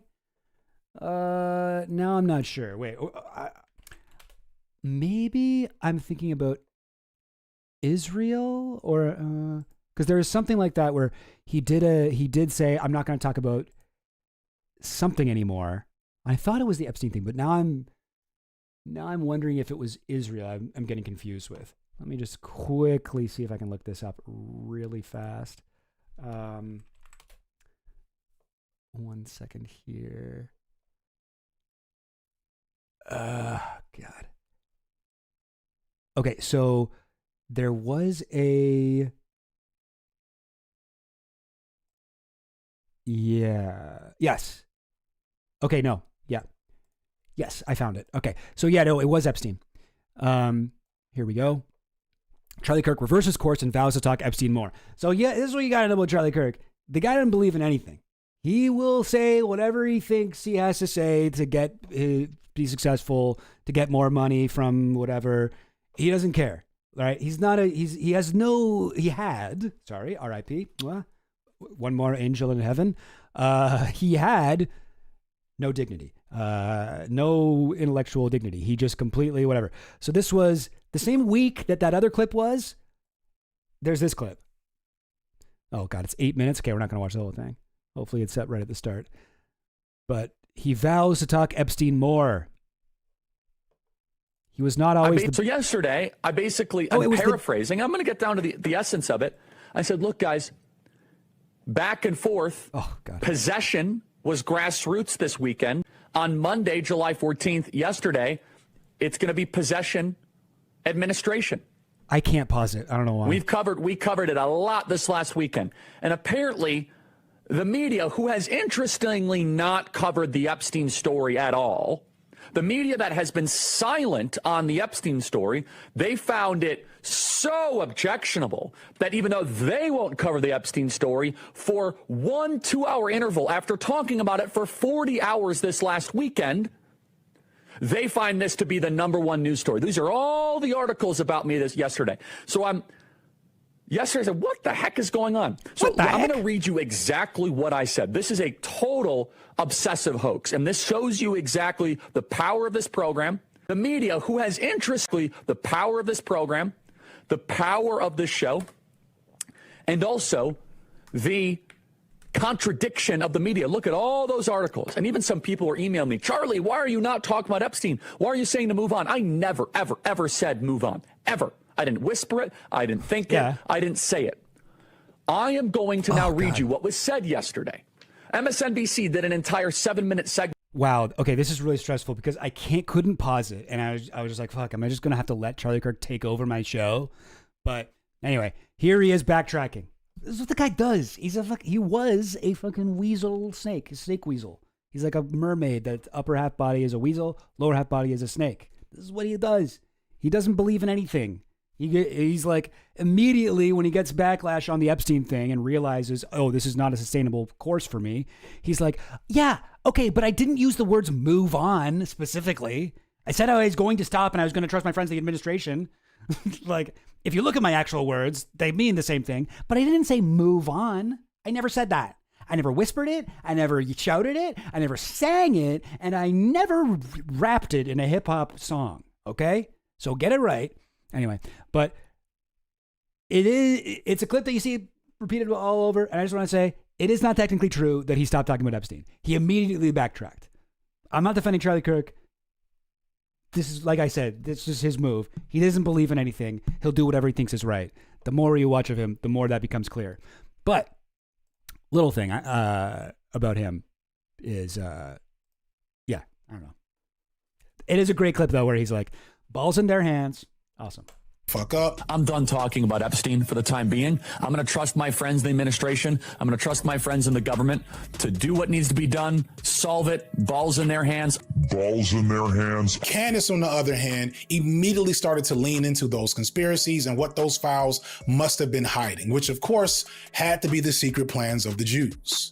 Epstein's living there. Maxwell's are living there in Israel. It's getting pretty interesting. It's getting pretty spicy. Due to some work in the House and the Senate, the files are finally released, but only half of them, and they are heavily redacted. However, what was released was more than enough to validate conspiracy-minded folks across the country. There were some big... So, yeah, all right. True. So far, true, yeah. Big names exposed, such as Bill Gates, Richard Branson, and it's like... These names weren't really exposed. We already knew that, but they did become, like, more people knew that they were associated with Epstein, for sure. It was a bad day to be Bill Gates, Richard Branson, or Elon Musk. Across the country. There were some big names exposed, such as Bill Gates, Richard Branson, and Elon Musk. And then, what does it say, the caption? I assume this is from FD's editor, but the best part about Elon's involvement was that he asked if he could go to the island and Epstein ostensibly ghosted him. Elon is such an insufferable worm. Even convicted pedophiles find him poor company. Oh, there's something very delightful about the way that's written. It's like I don't know. I feel like it's like a joke translated into another language. Or something like that. It's like a Russian joke. It's like, get it? And Elon is such an insufferable worm. Even convicted pedophiles find him poor company. Something, I don't know. There's something I love about the way that's worded. And yeah, this is, wow, that is very difficult to read. Yeah, I mean, I also have a thing about this. Oh man, I'm really nitpicking here. But they did have association with each other, Elon and Epstein. I think the island stuff was maybe, they just got their wires crossed and didn't meet up. But anyway, whatever. Musk was definitely more exposed, yeah. Absolutely. So funny that this dude was like, he was the guy that kicked this all off. None of this would have happened with the Epstein files if Elon hadn't been like, Donald Trump's in the Epstein files. Donald Trump's in the Epstein files, and I've seen it, and that's why he's being weird. None of this would have happened. This fucking idiot. People tracked 1,000 mentions of the word pizza, considered by the Pizzagate conspiracy theorists as a code word for children used for these evil rituals. There's also at least 50 uses of the word cannibal or cannibalism. And there's at least one anonymous interview for a person who alleges that Epstein was a Mossad agent, along with a whole bunch of other nonsense, which is important to think about because pretty much anyone could call up an FBI tip line and say the things that are being reported in these files. And I think so this is what Mark was alluding to earlier. 100% true. There are, I think one of the things that has annoyed me the most, that's not really accurate, I guess. There's been a lot of things that have annoyed me about the Epstein files, but one of the things I found annoying was the way that a lot of the kind of blue anon, like liberal sort of, Trump derangement syndrome guys will focus on these anonymous tips that allege horrific, incredibly brutal things of Trump killing like a bag of puppies or whatever, like just anonymous tips to the FBI that had to get typed up. And people will post those and be like, Trump's going down. He's done. This is in the Epstein files. And it's like, that may as well be like an anonymous 4chan post. There's no way to verify it. And I mean, like, I'm not saying that every anonymous tip to the FBI is false.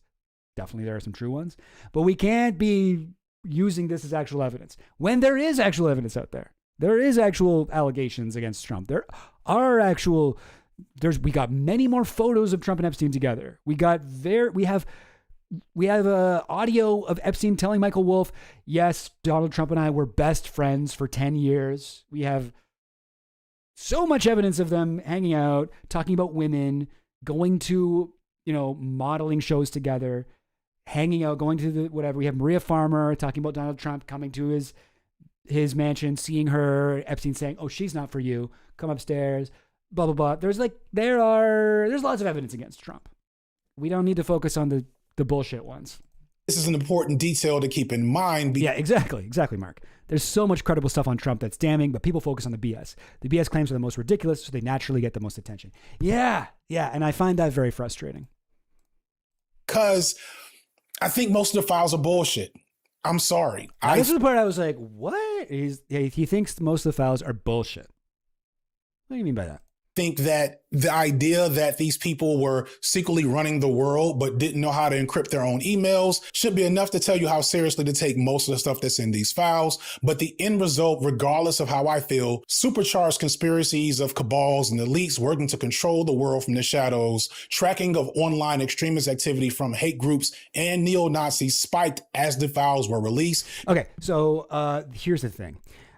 I do agree with him that I think it's very silly to look at something like the Protocols of the Elders of Zion, and like so many conspiracy theorists will read Protocols of the Elders of Zion and be like, okay, obviously this is anti-Semitic, but if you just take out the Jews part of it, it is true.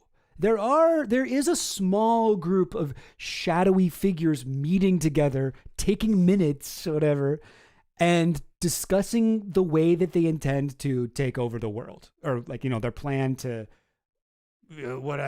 corrupt the people who aren't them so that they can take power or whatever. Like that is a sort of, I think, infantile way of looking at geopolitics and power network studies. Okay. I think it is much more helpful to have a class informed view and to look at the way that the elites class, the corporate rich, the people who sit on all the boards of directors, the people who are on all these kind of think tanks and policy discussion groups actually shape. This is just the U.S., right? Though power works differently in other countries, but just for brevity's sake, let's talk about the U.S. You have all these organizations that affect U.S. legislation, right? These think tanks and policy discussion groups. The same people that are on the boards of these also sit on the boards of the top Fortune 500 companies. This is a group of people who also has a social cohesive aspect where they go to places like Bohemian Grove and they go to the certain golf clubs. Their kids go to the same schools. They marry each other. There's like a very like intermingling class. Okay, there's a large class that is sits atop the top 0.0001% wealthiest people in the U.S.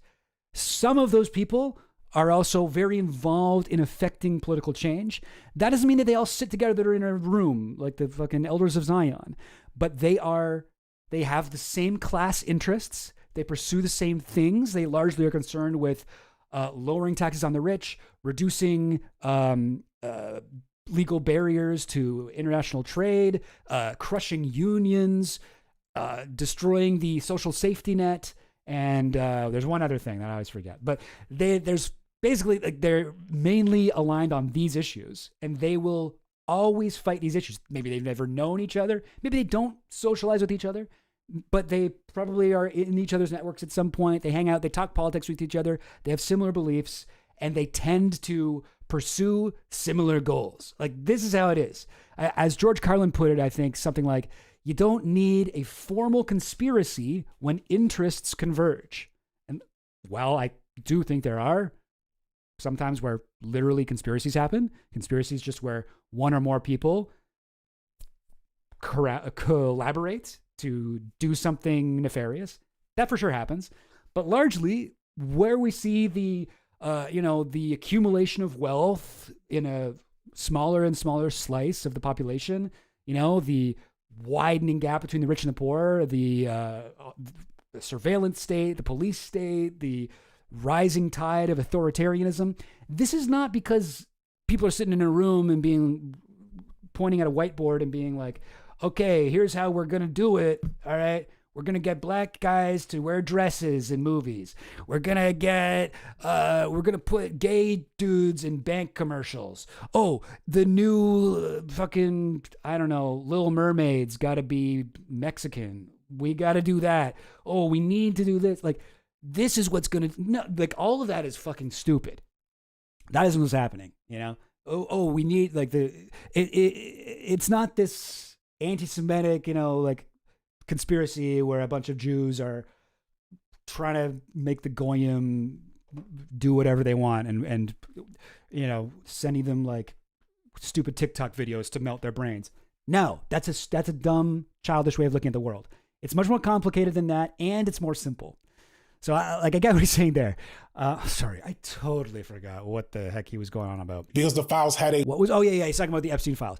And while I agree with him that, yes, that's not the correct way to view the world, and yes, a lot of people looked at the Epstein files and read that into them, I think it's fucked to say the Epstein files are bullshit, when what you really mean is this one particular way of interpreting the Epstein files is bullshit.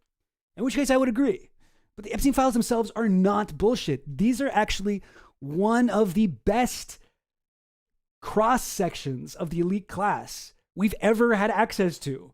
When have we ever had a billionaire's emails completely leaked? Or at least like 3 or 4 of his different email addresses released to the public. This is very, very valuable shit.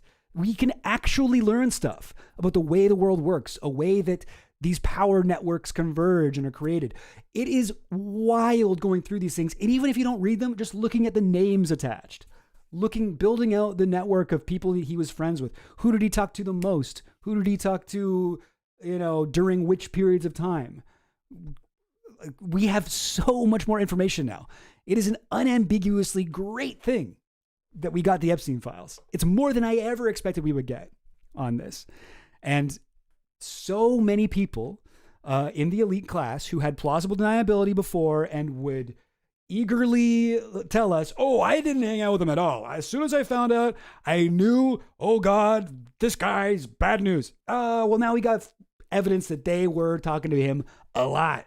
And they talked to him throughout the thing. We got Larry Summers. We got Lawrence Krauss. We got all the super embarrassing emails from Lawrence Krauss. We got so much evidence about Jess Staley at this point, the former JP Morgan CEO. And not even just the emails. Yes, Mark, many photos of his life, and they're definitely hiding a lot of photos still. And I totally agree. There's pictures of Trump at Epstein properties that haven't been released yet, 100%. Absolutely that is the case. Yes. And for sure, the main redactions are probably the Trump ones. That is where we're really not getting shit. But even without the Trump stuff, yeah, we are getting shit though. There's so much valuable information in there. So I just feel like this is a very small view of the Epstein files. And I very much disagree with what he's saying here. And like, it's like, I agree though. Like, let me try to articulate myself here. I do agree with him because I feel the same way that like, I'm also annoyed. I say this all the time. There's so much about the Epstein files release and how people interpret it and how people go like, they just make shit up about Epstein. They fabricate pictures of him. They do the whole Pizzagate thing. They look for the pizza code word. That is such a waste of time, right? We have real shit. This is Epstein. This is not lizard people conspiracies. This is not, Pizzagate. Like, there's real stuff here. We don't need to make stuff up, but people can't help themselves, and people all across the spectrum. But I don't know. I think he's sort of, so he's saying that this made people really believe in a Protocols of the Elders of Zion type conspiracy, which is fair. I think that's true. Even if he doesn't mean fully Jewish, but if he does, I think that's true. I think there's been two big stories, Epstein and Gaza that have made people more anti-Semitic. I think that's true. And part of the problem is, for so long, people denied it. It was like very mainstream to be like, oh, Israel's not an apartheid state. No, come on. This is bullshit. This is anti-Semitic propaganda. Absolutely not. The Israelis are the most moral army, whatever. Like that was just like what everyone thought. Oh, Israel has a right to defend itself, blah, blah, blah, blah, blah. That's what people thought, were told over and over and over again. Same with Epstein. You look back at how people were talking about Epstein. You look back at how people were talking about QAnon and Pizzagate and stuff. They would be like, they believe in the crazy freaking theory that apparently there's a elite billionaire pedophile group that traffics children to each other, including U.S. presidents, and there is absolutely no reason to believe any of that. Actually, there is a reason to believe that part of it. Like, that's step one. That part of it actually turns out that was true. And we did know it was true at the time.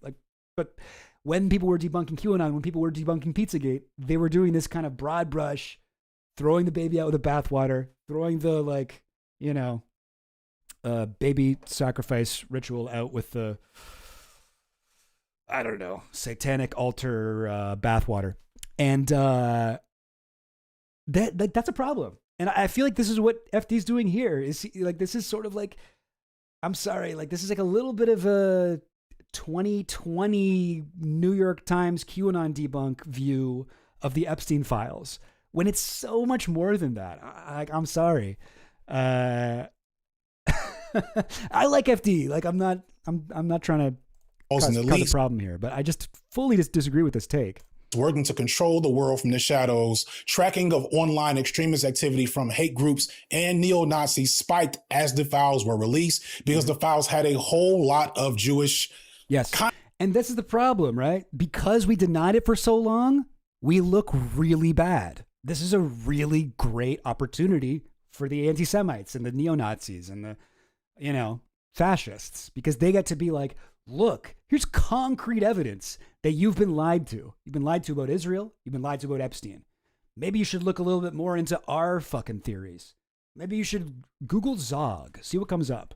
Google this. Read the Turner Diaries. Read the Protocols of the Elders of Zion. Because, they're probably going to tell you that this stuff is fake too. Oh, did the Protocols of Elders of Zion get a fucking Washington Post debunk? How many Pinocchios did it get? Well, look at what they gave to look at what they said about Israel. Look at what they said about Epstein. It's rough. And I think that's why it's important when we talk about Epstein to make a hard stance against this anti-Semitic interpretation of it, which I try to do. But I think this is the wrong way to go, because this is just more of the same.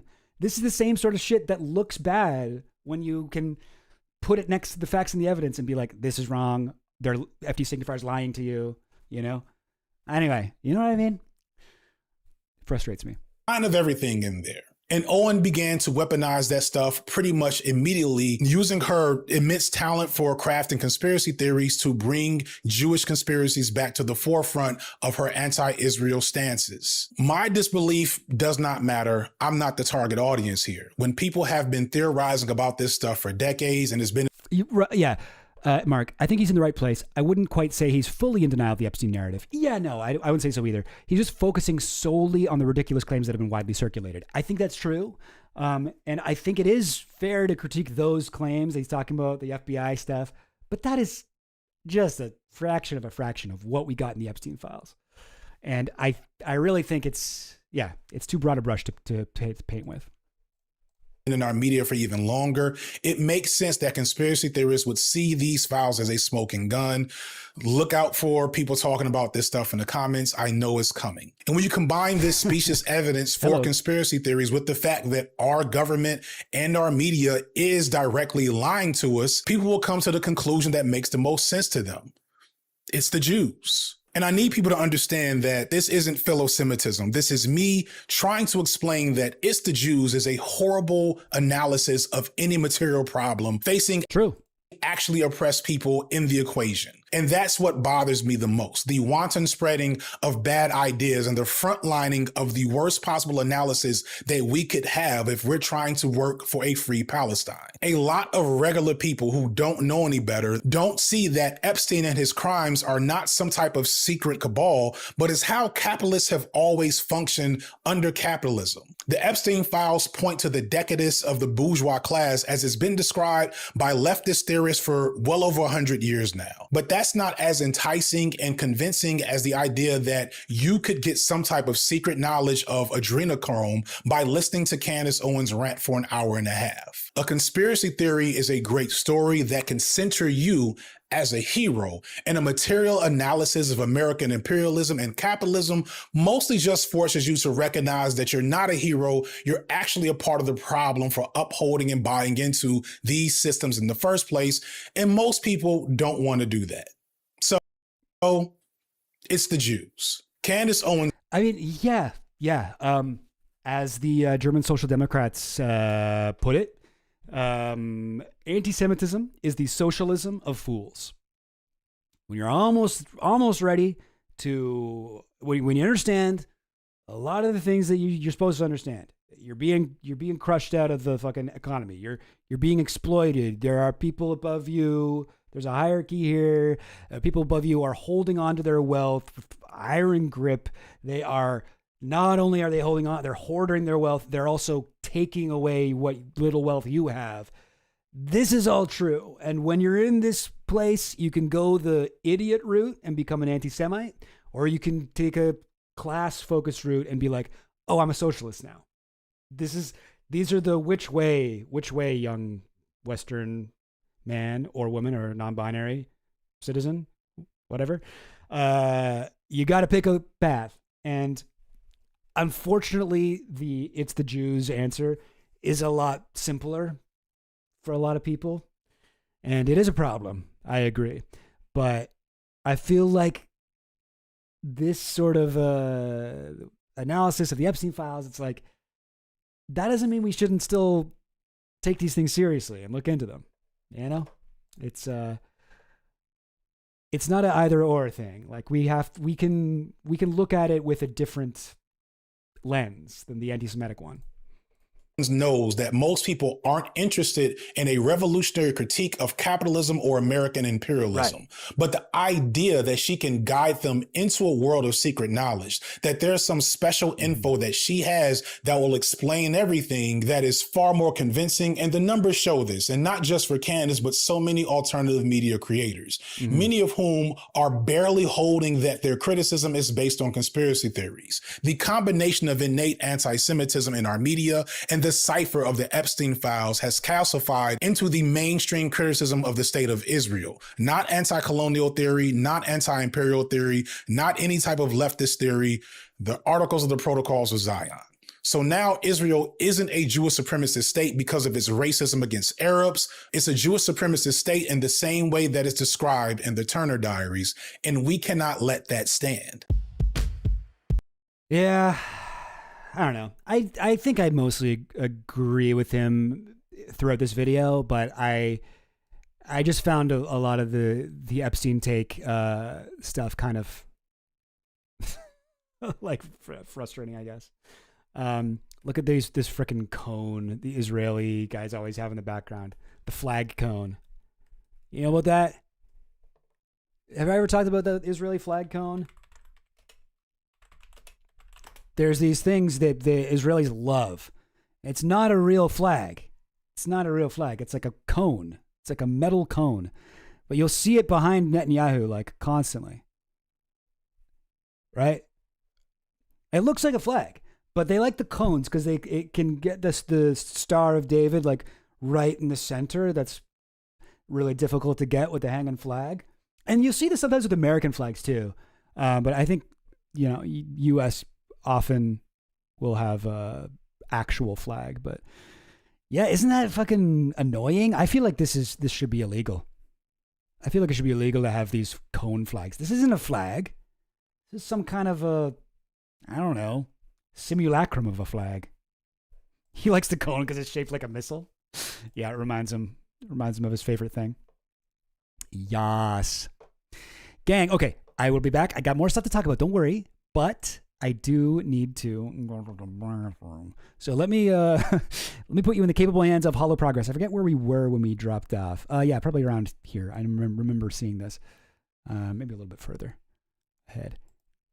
But this is, I think this is a very good video. If these videos, like, this is not about Candace Owens. If you do want a Candace Owens video, this one is really good. And I'll just play you a minute while I go and do my thing. Be right back. His wife, pushing a claim about the French First Lady so false and so serious that a sitting head of state sued her for defamation. When that wasn't enough, she told her millions of followers that the French president had personally ordered commandos to assassinate her. No evidence, just the claim. And this is the moment the whole thesis becomes undeniable. The claim did not need to be true. It only needed to be watched. Truth had stopped being the point a long time ago. It had gotten so extreme that even Trump backed away, publicly dismissing her and saying he hoped the Macrons would take her money in court. The man who once lifted her up was now openly rooting against her. It didn't slow her down for a second, because by now she had learned that there was only one place left to go: further.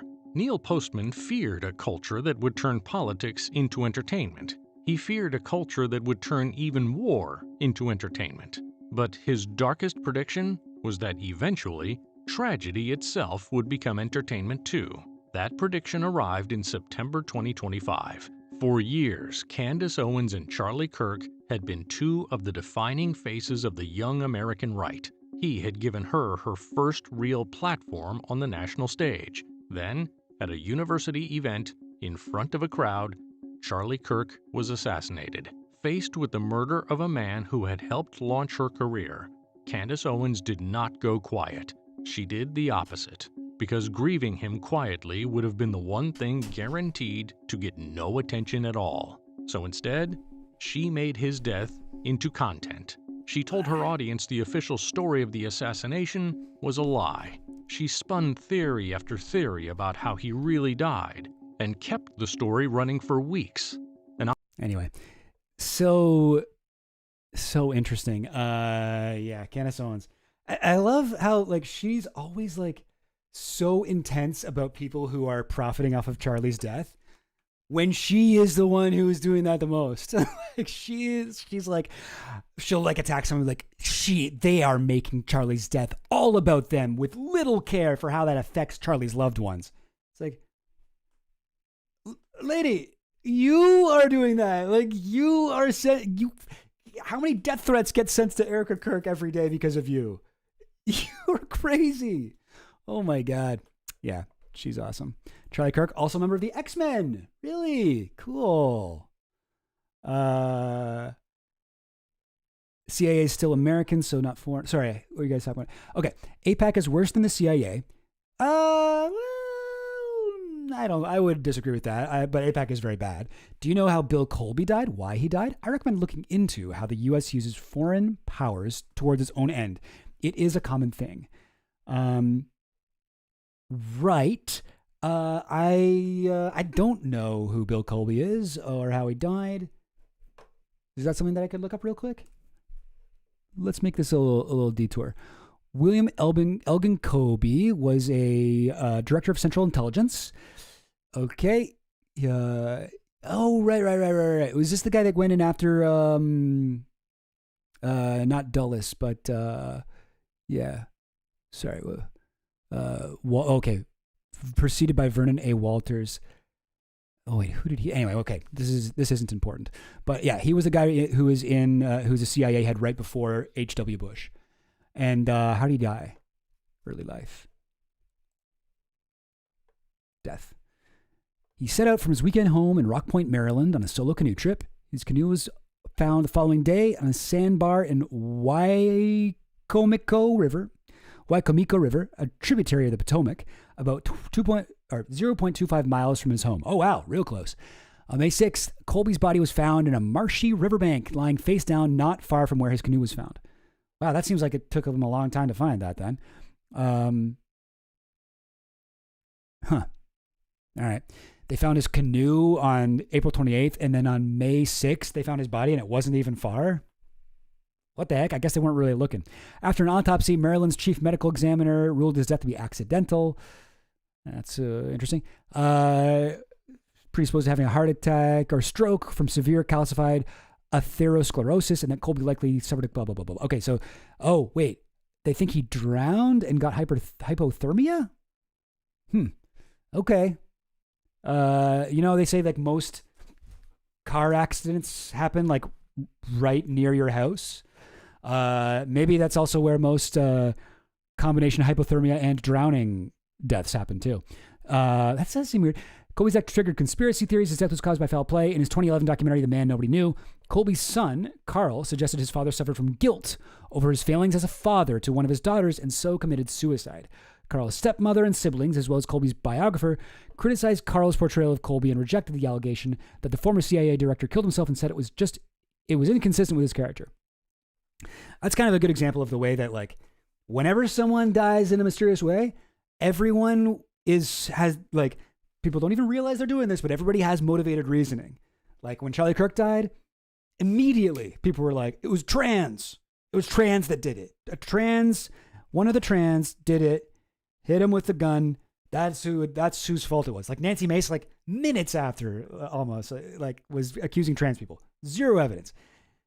Then it shifted to Israel, right? But then we had people on the left, whatever, even like liberals were like, this is a groyper. This is 100% a groyper. Look at the memes. Look at his memes. He's got memes. He posted memes. Who posts memes unless they're a groyper? Only 4chan does memes. Look, all of the memes he posted can be traced back to 4chan. Yes, almost 100% of memes can be traced back to 4chan. That's true. But look at these ones. They are all I can post a 4chan meme that is similar. Like, look, he went out for Halloween as the squatting Slav. And look at this photo of Pepe the Frog in the same outfit. And it's like, well, that doesn't mean anything. Sorry. But so anyway, this is a guy who's like, my father died probably because he was so sad about how he treated me. You know? It's like everybody's got an explanation. Anyway, sorry. Getting off topic here. But okay, what's the thing? Are you saying it was AIPAC?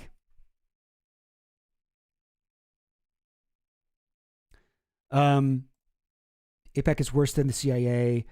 Oh, sorry, you're not saying AIPAC is worse than the CIA, right? Yeah, CIA killed 1 million people in Indonesia alone. Yeah.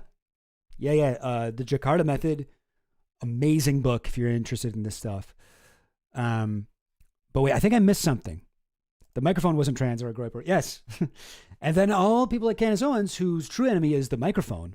I feel like maybe the exploding mic theory, we can take that as kind of like a Rorschach test for Candace. It's like, oh, you know what? I think Candace actually hates her job as a podcaster because, you know, while some people blame Israel for Charlie Kirk's death, some people blame trans people, people blame groypers, Candace Owens blamed the microphone itself.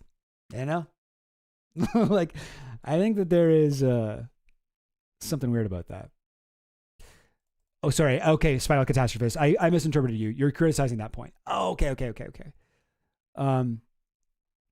But yeah, no, I mean, AIPAC's very bad, but U.S. politics used to dictate politics everywhere, so it's hard not to care. Yeah, it still does. See how Trump reshapes with his incompetence the world order? Yes, the U.S. is that important. They at least affected everyone. Yeah, agreed. Bill Colby stepped in to advise on the legal DOJ filing for the Franklin scandal. Oh, is that right? Oh, okay. After sending off evidence for the blackmail network, he was likely killed alongside the lead investigator. Oh, interesting. All right. I've been meaning to read that one book on the Franklin scandal by what's his name? He was also like an Epstein research guy. The Franklin, is it just called the Franklin scandal? There's like 2 main books, right? Franklin scandal book. Story of power brokers, child abuse. Nick Bryant. Oh, wait. Nick Bryant, is he the guy? If I see him, I'll recognize him. He's either the guy or he's the guy that I don't think is accurate. No, okay, this is not him. This is not. Oh, wait, no, this is him. Yeah, this is supposedly the good one then, right? I think. The Franklin Scandal, a story of power brokers, child abuse, and betrayal by Nick Bryant. Yeah, this is the guy. And I mean, like, I hear the book's good. I have seen this guy. I saw him on the Shane Gillis, Matt and Shane podcast. And, oh, sorry, you guys can't see what I'm looking at. Fuck. I do this sometimes. I mean, I'm talking about this guy. Nick Bryant. But yeah, I did see him on, I've seen him on a few podcasts, but the one I remember is the Shane Gillis one. And Shane Gillis is like, what do you think about Pizzagate? And he's like, I don't know. I haven't looked into Pizzagate, but it seems real to me. Or like he's like, I feel like for me, that's a bad sign, you know? And this guy, like, come on now, dude. You wrote a book about the Franklin scandal. You're like a Epstein expert. You haven't looked into Pizzagate? That's a bad sign. And the fact that he's like off the cuff, like, yeah, I think it's true. I'm like, dude, come on now. You haven't done your research. But apparently it's good. I don't know. I will read this. It's definitely on my list because the Franklin scandal seems like one of these stories that there's maybe like a little more to than a bunch of crazy people had a theory. Oh yeah, is he connected to Michael Tracy? Wow, that's crazy. Don't even. Yeah, the other one's by a spook. Yeah, okay. It has a similar name, right? It's like the Franklin conspiracy or something.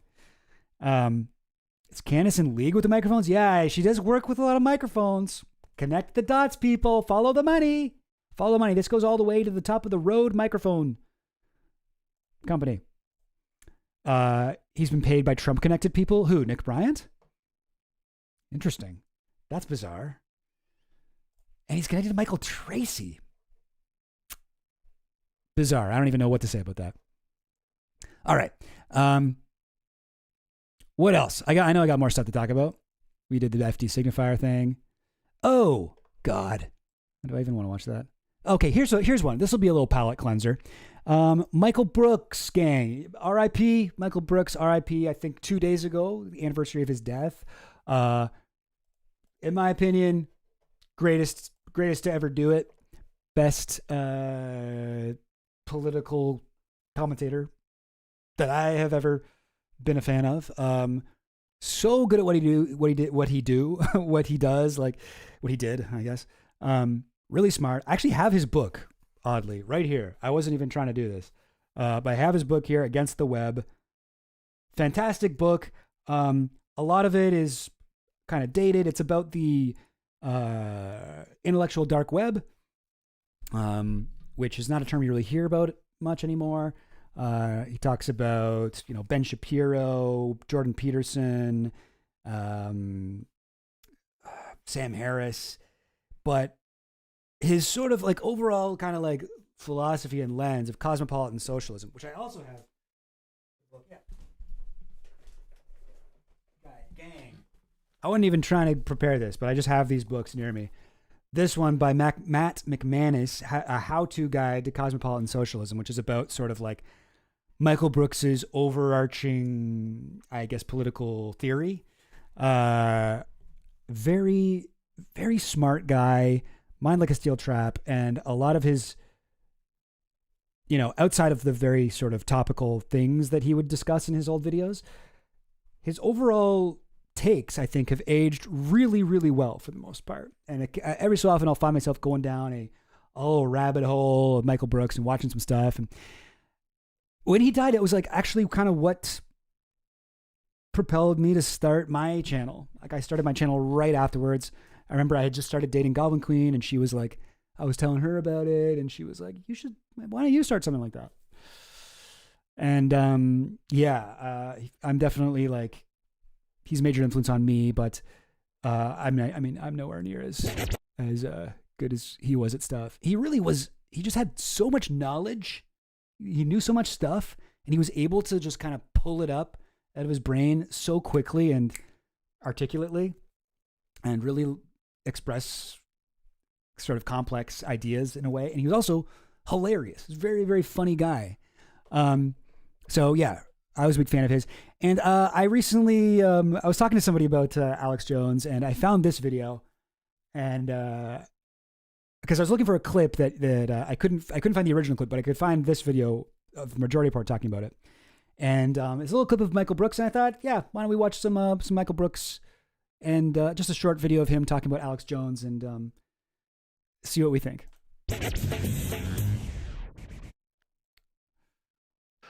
Oof! Oh God, yeah. Imagine if the MR crew went around trying to drum up conspiracies about Michael in the same way as all the rightoids. Jesus, what a nightmare timeline you've just imagined for me. God.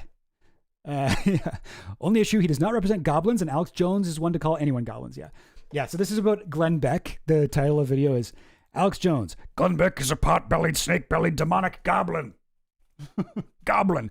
I love when Alex Jones says goblin, he hits the B really, really hard. Goblin. Goblin. All right, anyway, here we go. Michael Brooks, R.I.P.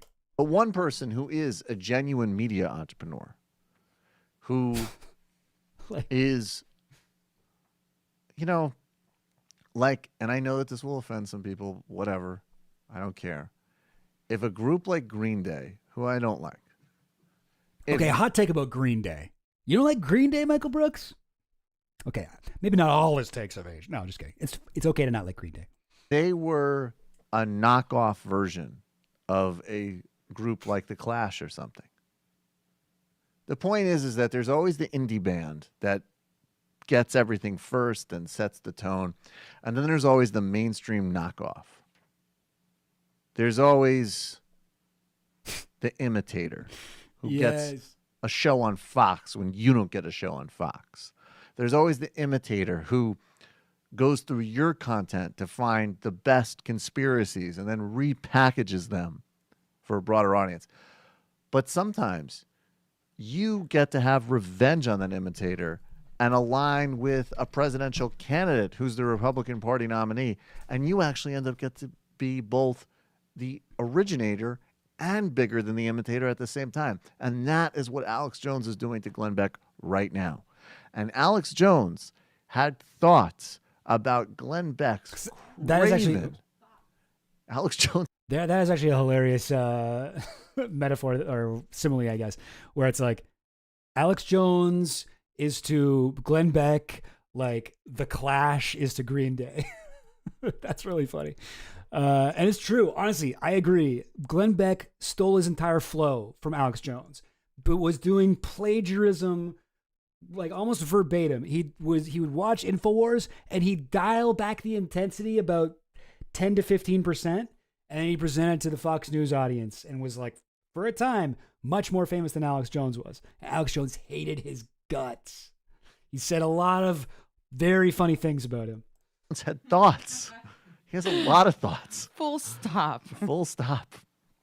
Alex Jones had indigestion and insight about Glenn Beck's sucking up, his new venture with this site called Medium, which I really would like to learn more about personally. Alex Jones lays it bare. Let's take a listen to this. Beck defends Mark Zuckerberg, attacks conservatives. It's unclear if he's gunning for the role in their PR department in the wake of the Blaze's financial difficulties, but even if it isn't, it's hard to tell the difference. Well, Brzezinski wrote about this in the Technotronic era in 1974. Oh, he's so And this is what Zuckerberg met with the communist Chinese leaders more than 15 times, including their top censor twice in the last 2 years. You will still have conservatives. You will still have Christians. In China, they still have conservative websites. They still have Christian websites, but they're state-controlled with state messages, and only a few are allowed. And he is there gunning at the meeting. And I said this last week, and I said this week. Go back. I told you he would come out prostrating himself, lying down on his little snake belly. Rubbing his little belly. Lying down on his little snake belly. He's got a way with words. He absolutely has a way with words. One of the most talented broadcasters of all time. Hot belly on the ground. And he will sit there and come out and go, you know, Zuckerberg's got to control stuff that's fake news and hateful and bad stuff. And there's a lot of extremism, and I agree with it. Remember, he's the guy, when he was on CNN, saying arrest Ron Paul supporters because they want to bomb the government with a money bomb. Years after money bombs were well known, that was just a fundraising tactic. And, you know, saying I'm dangerous and I'm bad and all this stuff. Folks, he's been an operative all along. His job was to kamikaze the liberty movement. Yep. His job was to come in like a political suicide bomber and blow us up. Wait a now second. we've been alerted to it, shot him out the airlock like the alien species to liberty he is, and he's attached with sucker cups to the front of the ship trying to blow the airlock and take us out. What a visionary. What if this guy could have been like a, Guillermo del Toro level visionary director? He conjures this imagery out of nowhere. He's an alien with little suckers going on to the side of the ship as it's trying. Like, that's so vivid. You know what I mean? Like, this is high quality stuff. You don't see this stuff on the Glenn Beck Show. He's got to be dealt with, folks. Just like in the first movie, The Alien. Got to blast him out into space, suck him into the engines, and burn him up. And I don't mean that literally. I wish no harm against him. He should be a museum piece someday. But he's activated. He's coming for us. And his main mission was take me down, as you know. He failed, by the grace of God. Thank you, Lord. But it was rough. He did a lot of stuff behind the scenes, a lot of stuff on the record, and we just took the high road, didn't attack him, prayed that he would stop it, but he didn't. Now he's self-immolated. He's burned himself up in front of everybody. And I'm not going to cook hot dogs on his fire because I like hickory and oak. I don't like what? I don't like roasting hot dogs over a little demonic goblin. Slow down there for a minute, but I have to say this. I just have to say this. That's how it's done. Oh my God, that was impressive. Alex Jones is a broadcasting genius, and I have to say on this one, I'm 100% with Alex Jones because everything he said in that clip, if you minus all of the insanity, which is like 98% of it, is sort of true. Like, yeah, actually, China is negotiating with Facebook as to how they can operate in China. That's true. There are Christian websites that are allowed to operate in China as long as they don't offend the government. That's true. Yeah, Mark, good save there by Alex. He doesn't mean literally send him to space and have him burn up. He doesn't want to get in trouble. He doesn't want to get in trouble for stochastic catapult that man into the sun-ism. Zuckerberg is meeting with Chinese leaders. True enough. Glenn Beck, I don't know if he's an operationalized agent, but he does have a pot belly. I don't know, I don't know if he's trying to destroy Alex Jones, but Alex Jones could totally make the case that Glenn Beck watched and listened to Alex Jones. 100% true. Yeah. 100%. Repackaged it, did it on Fox. And now, as the blaze implodes, he is, in fact, holding with suction cups onto the plane. And this is where Alex Jones's narcissism comes in, because I don't think it's like the Alex Jones plane. I think it's the Glenn Beck's career plane. And it is careening out of control. He had a stumble there with the hot dog thing. But then when he pivoted and called him a nasty little goblin, I think it was, he was back to it. Alex Jones. Yeah. Michael Brooks had the right take on Alex Jones.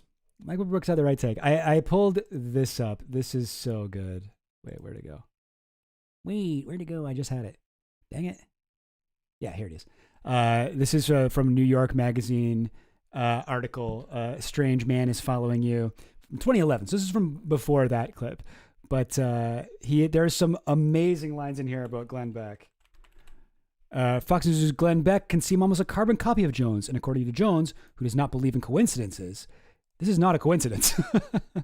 Jones says, oh, what, why, what, huh? Why did it do that? Here we go.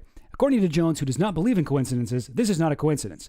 Jones says that Beck built its success on Jones's act. Glenn Beck climbed over my back, says Jones. He's like a fiddler crab that grabbed the shell off my back and scurried over me. Fiddler, he's the fiddler crab. Where? I don't even know what that means. I just love it. Oh, God. Fiddler crab. It just sounds funny. And he has he's got psychological warfare operatives writing some of that teleprompter stuff, says Jones. Beck's part of the bigger conspiracy. I've watched it. It's very sophisticated. It's very dangerous. There's this big storm blowing through. What else? There's another one where I think it's this article too, where he calls him. Yeah. Jones takes Beck's success personally. It's very, very painful to see this biological android, a complete actor, reading off teleprompters and singing and dancing around and prancing around, a fairy dancing and prancing around using my material.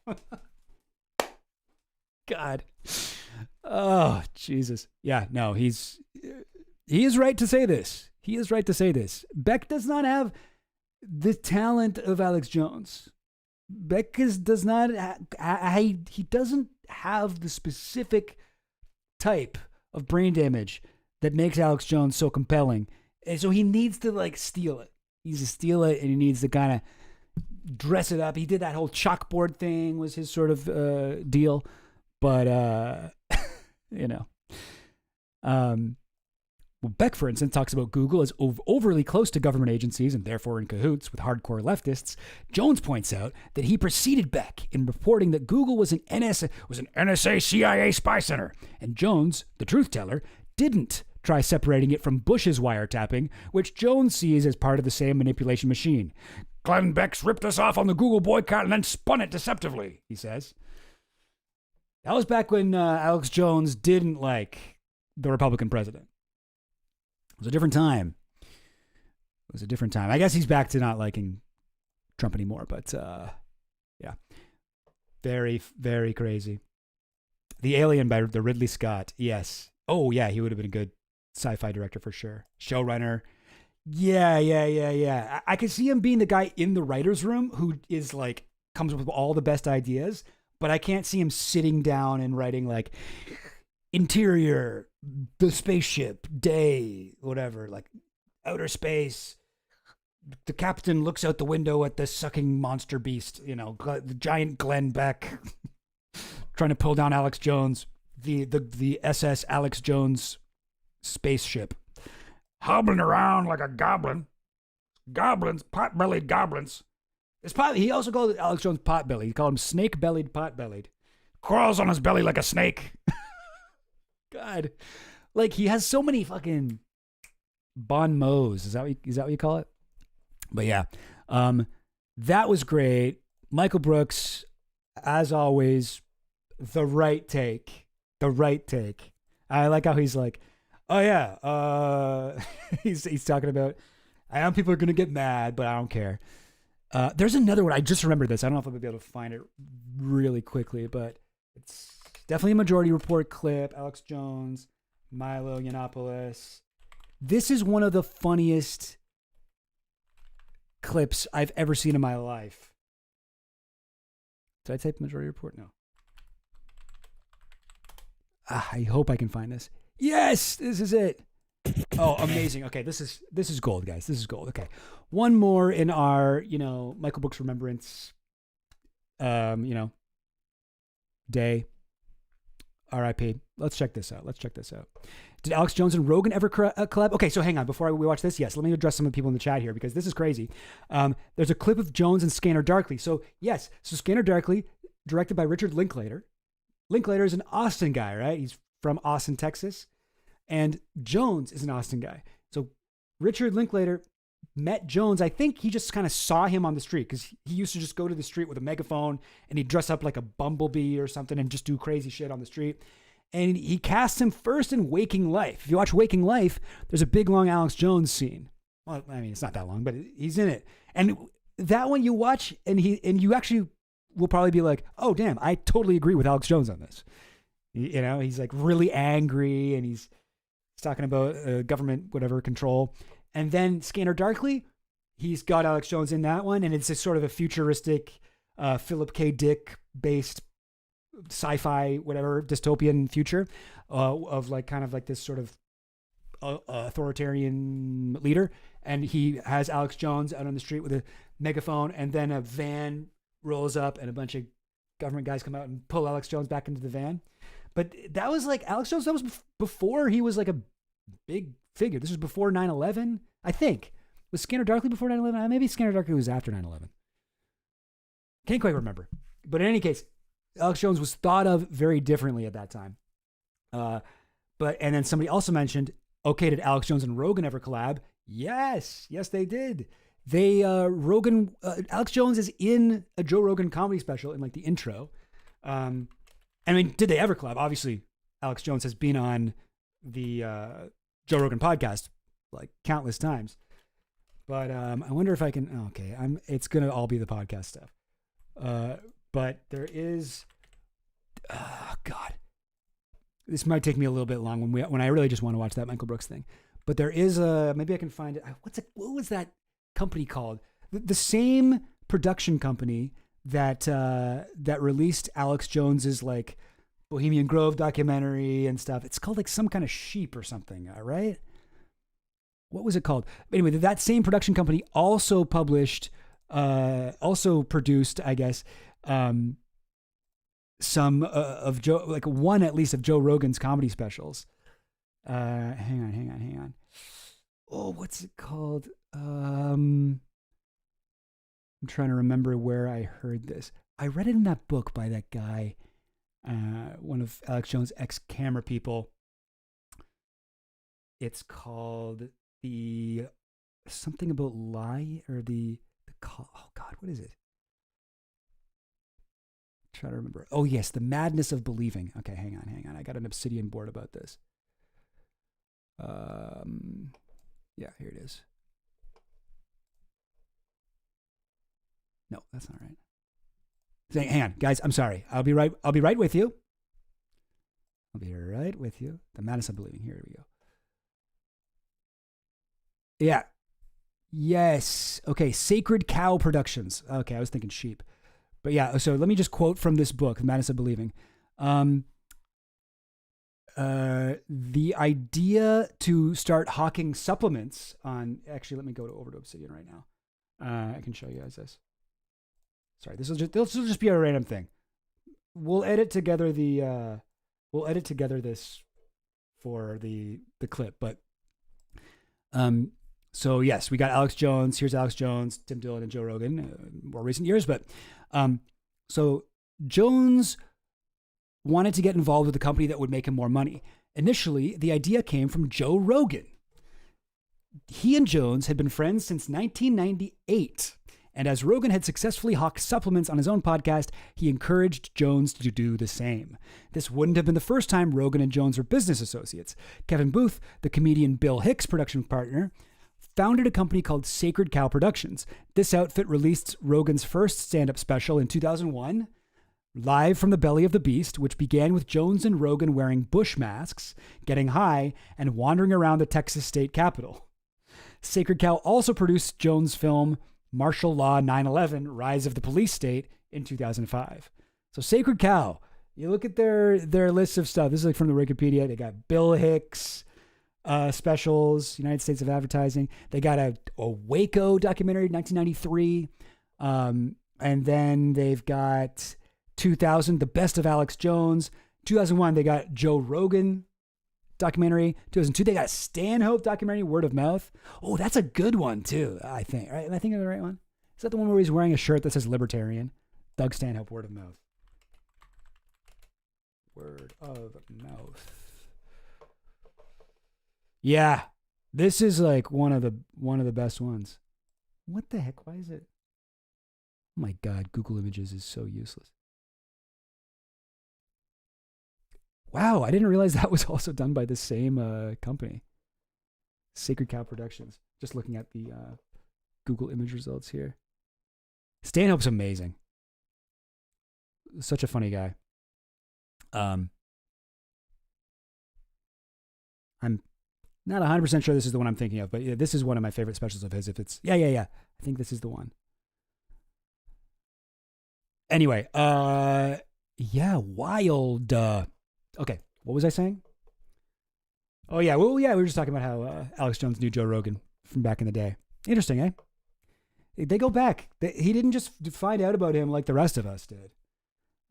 He knew him like as a friend in like 1998. He was the guy that convinced Alex Jones to start hawking supplements. Like, that's crazy. That's a huge claim to fame. Also, just noticing Tim Dillon's shirt here says Free Guylaine. That's so fucked. Why, dude? Why? Anyway. Yeah, all right. Okay. We are Ninja Bachelor Party. That's Bill Hicks? Huh. I didn't know that. It's a short film. I've seen all Bill Hicks video documentary specials, but I didn't realize that he'd done comedy shorts. Okay, I'll check that out. All right. Anyway, let's go back. I did want to show you guys this. If you haven't seen this, God, it's so funny. It's called Alex Jones hilariously runs away from his own insane fan. Let's just watch it. Okay, this is funny. So, speaking of content creators that I actually respect, I didn't know. So Milo is basically just like the sad sidekick of Alex Jones now. Is that what's going on? I think he's exploring his opportunities, Michael. Milo's exploring his opportunities of being a sad sidekick to Alex Jones. And this is footage of this is great. Basically, Milo and Alex Jones they're at like a restaurant or something. Yeah, it looks like they're eating some food. They're eating some food. They're doing a live stream. They're doing a people on the street live stream, and basically, and this is a prodigy for Mobb Deep. They got their start. He caught Q-Tip of Tribe Called Quest coming out of I believe it was Def Jam, and he handed him a mixtape. And Mobb Deep was good, and Q-Tip got it, and that's what helped make their career happen. So it's a time-honored tradition of let me show you my tape. A fan of Alex Jones and Milo interrupted the live stream to try to do a Prodigy to Q-Tip move. Have you seen those? Again, with the pop culture kind of reference, it's like Prodigy giving Q-Tip his like demo CD or whatever. Somebody's trying to do that with Alex Jones. Somebody sees Alex at a whatever shop. And he's like, "This is my chance to become a conspiracy influencer." They go, "Oh, we're gonna get him." Like that's a mark of complacency where you. Hey, how you doing, sir? Good. How are you? Good, man. So this is a guy, and look at his hat, Austin. Guy comes up to him. God bless you. By the way, I just want to let you know, I own InfoWarsMusic.com. That's awesome. Did you see us online? Just come in there. I saw you on Facebook Live. Yeah, I'm the Spider Ring guy on 6th Street. Oh, great job, brother. Have you heard about me? I have. I'm the Spider Ring guy from 6th Street? I mean, okay. Presumably Alex Jones has heard of him. He's like, "Oh, great job, brother. Oh, wow." It's also funny. He's like, "I own InfoWarsMusic.com." He's like, "Hey, I'm a big fan. I'm actually squatting on a domain that I think you might have wanted." Okay, I went into the with Sybil Edmonds protesting the Muslim thing, taxpayer funding of the schools, and I went there with my costume and my Trump shirt in the Capitol. And it's on YouTube. I saw it's viral.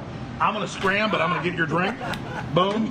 Thanks. I got to go right now. Hey, I want to set up InfoWarsMusic.com. That's why I moved to Austin, Texas. Can you help me do it? Rob D. R. OBD. I've been OBD. And InfoWars.com. Say it again. ROBD and InfoWars.com. I ran to some lady. She's like, "I met your InfoWars guy." ROBD at InfoWars.com. God bless you. We got to split this. Thank you. The word They just sat down. words out, more people are I'm telling coming. you, you want more funding for your show? Google can't censor a song that sells 1 million copies. And I got 50 artists that already sell their songs on InfoWarsMusic.com to help fund your show. I'm ready, brother. Yeah. Steuben's. Yeah, he bought the hat. Basically a member of the Austin scene. He's like a bandwagoner for Austin. He heard "Keep Austin Weird," and he was like, "I can help with this. Let me help. If I go to Austin, it will stay weird." He got the hat. He just so happened to be wearing the hat when he ran into Alex Jones. Maybe he saw Alex Jones live streaming from his bar and immediately ran out.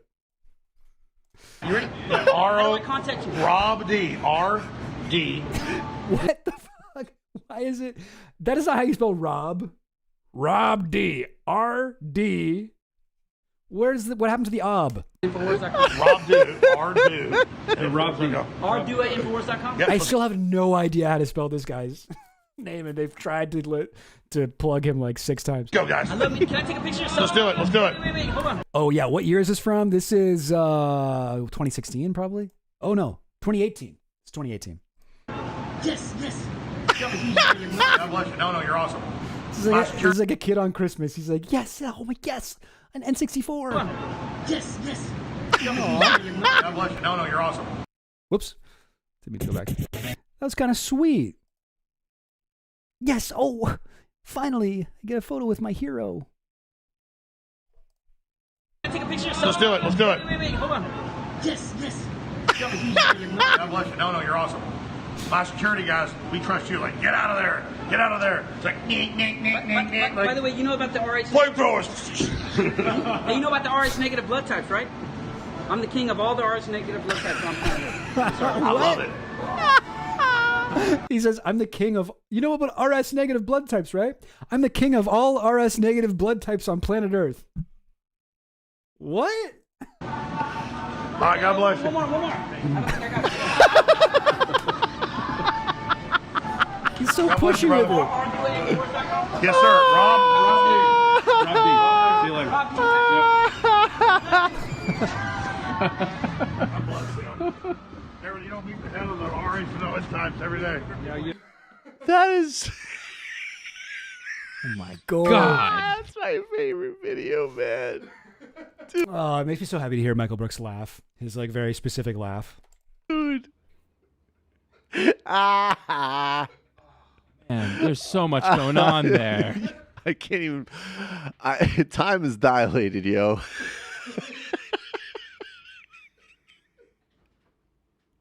I finally found the one way you get Alex Jones to shut the fuck up, at least temporarily, is just to meet some of his actual fan base. Oh my God. And he's got that look like, I love. Alex Jones is always giving you perfect sub. Like, the subtext is, my security's fucking up. Why am I still here? I'm still having to pretend to respect this guy and want to take a selfie. You guys are failed. He does call out his security in a pretty intense way.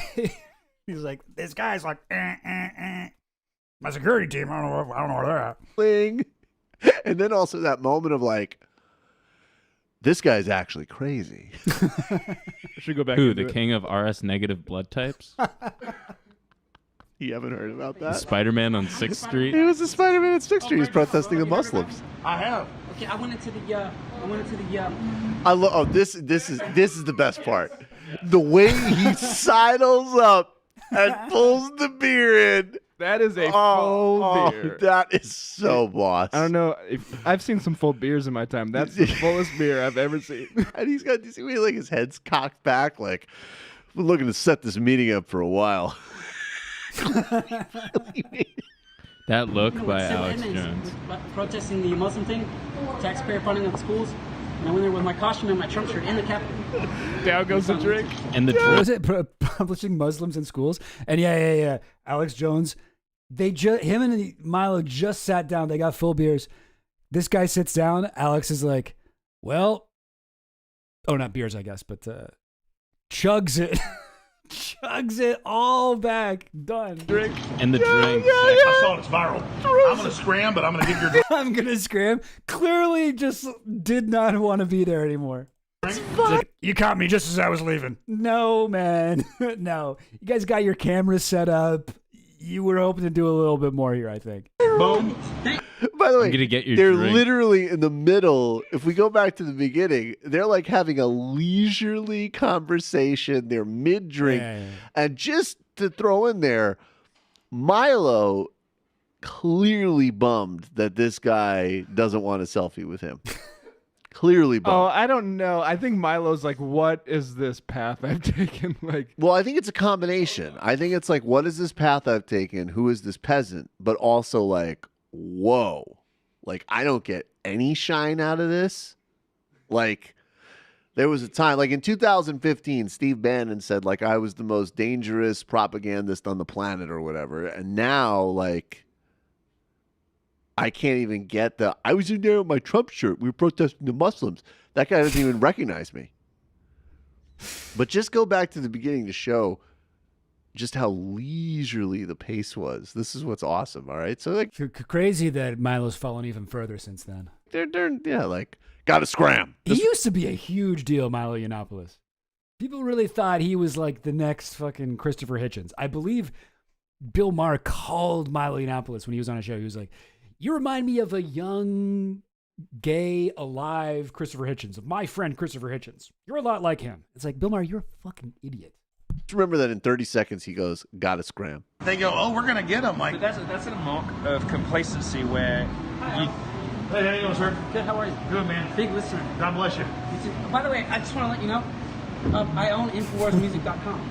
That's awesome.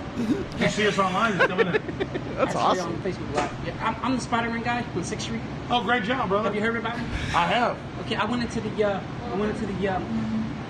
you know, with Sybil Edmonds protesting the Muslim thing, taxpayer funding of the schools. I went there with my costume. That is the most Bavarian, I saw like, it viral. hey. I'm gonna scram, but I'm gonna get your drink. Boom.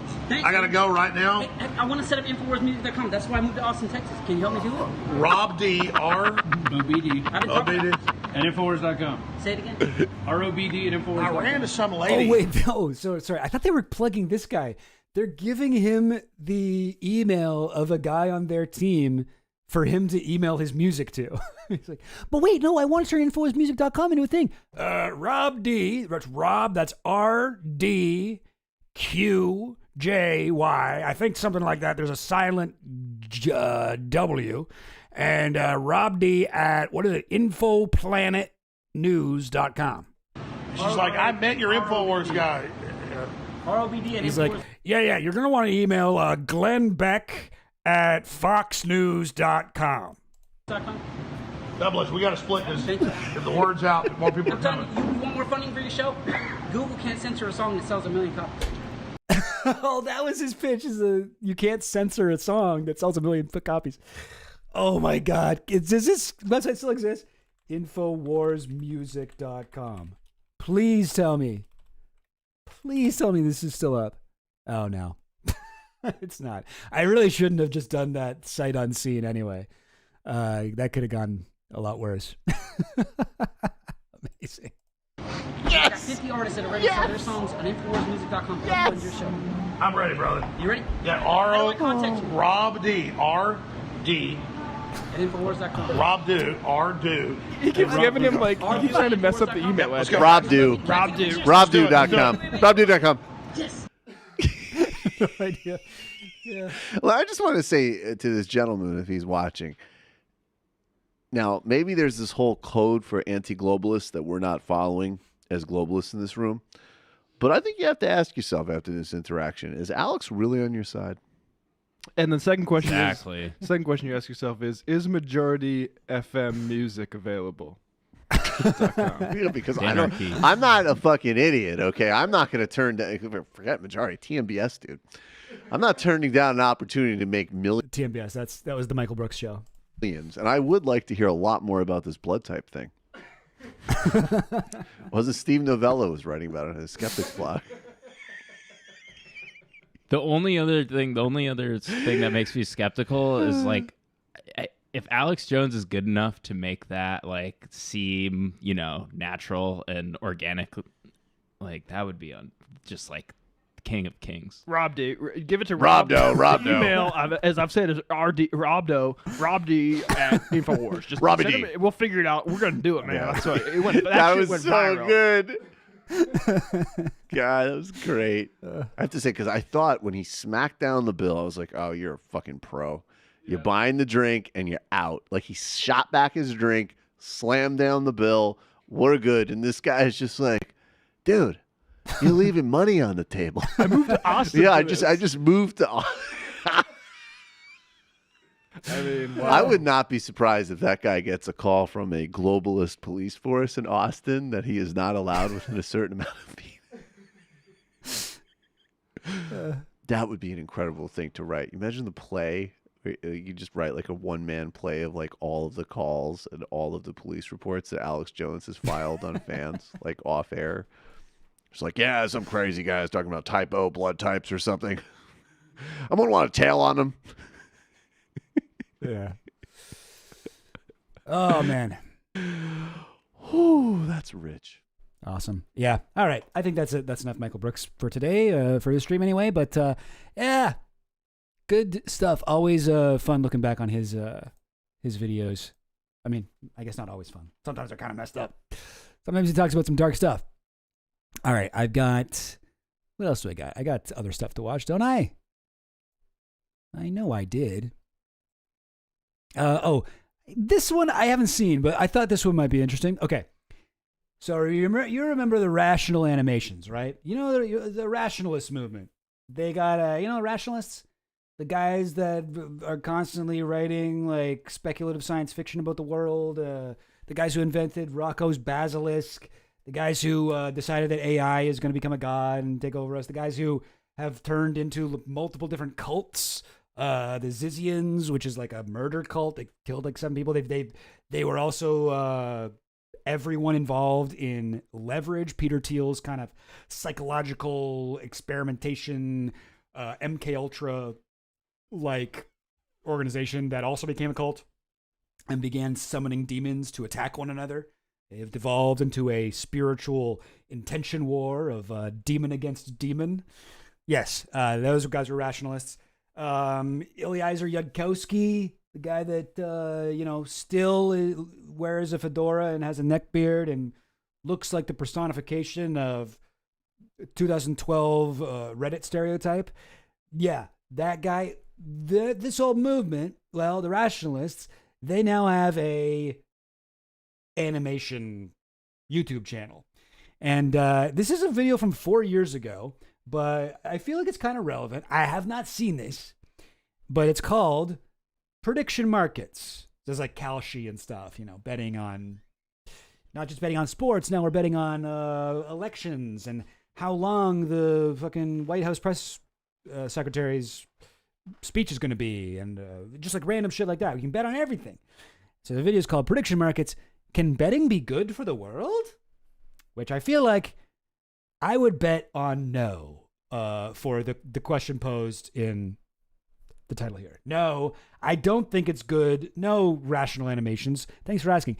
I don't think it's good that now you can bet on everything. I don't think that's good. You can bet on whether an event will happen, and you'll be financially rewarded if you're right. Right, why does it start 10 seconds in? Yeah. Oh, yeah, the rationalists, the guys that do seances. Yeah. Yeah, those guys. Yes. There's free money lying around right now waiting for you to pick up, assuming you have the skills to predict the future. You're leaving money on the table. Look at this cute Doge dog. He's a witch. That's how it works. On a prediction market, you can bet on whether an event will happen, and you'll be financially rewarded if you're right. You can bet on an event happening by buying shares for that outcome. If the event happens, then your shares can be redeemed for some amount of money, for example, $1 per share.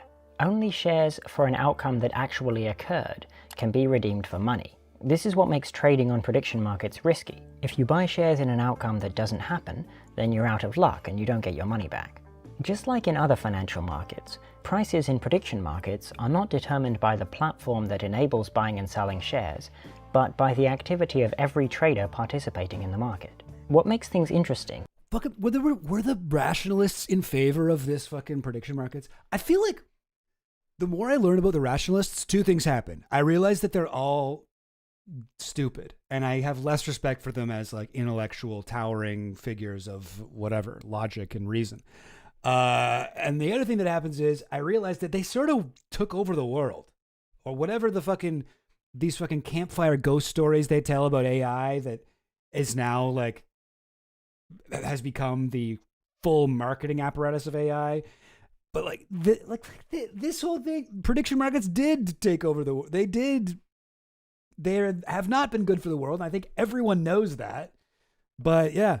So here's the thing: is they don't say, yeah, will Joe Duggan legalize black magic? I mean, yeah, that's a little fun little name. But what they don't ask is, I mean, maybe they do. Well, okay, we'll be curious to see if they address what's to prevent Joe Duggan himself from placing a bet on this shit. Because there's absolutely nothing to stop all kinds of crazy, insider trading on these. Is that the market price of an outcome on a prediction market can loosely be interpreted as the probability of that outcome occurring. Let's look at an example. Suppose there's an upcoming election between 2 candidates, Alpha and Beta. Alpha shares currently cost Oh, Finland, they were, eh? Finland, what's your backstory with the rationalists? I feel like you know a lot about these guys. I think the first time I heard about Big Yud was from you in the chat, like ages ago. Did you have like a rationalist phase or something, or you just kind of followed them?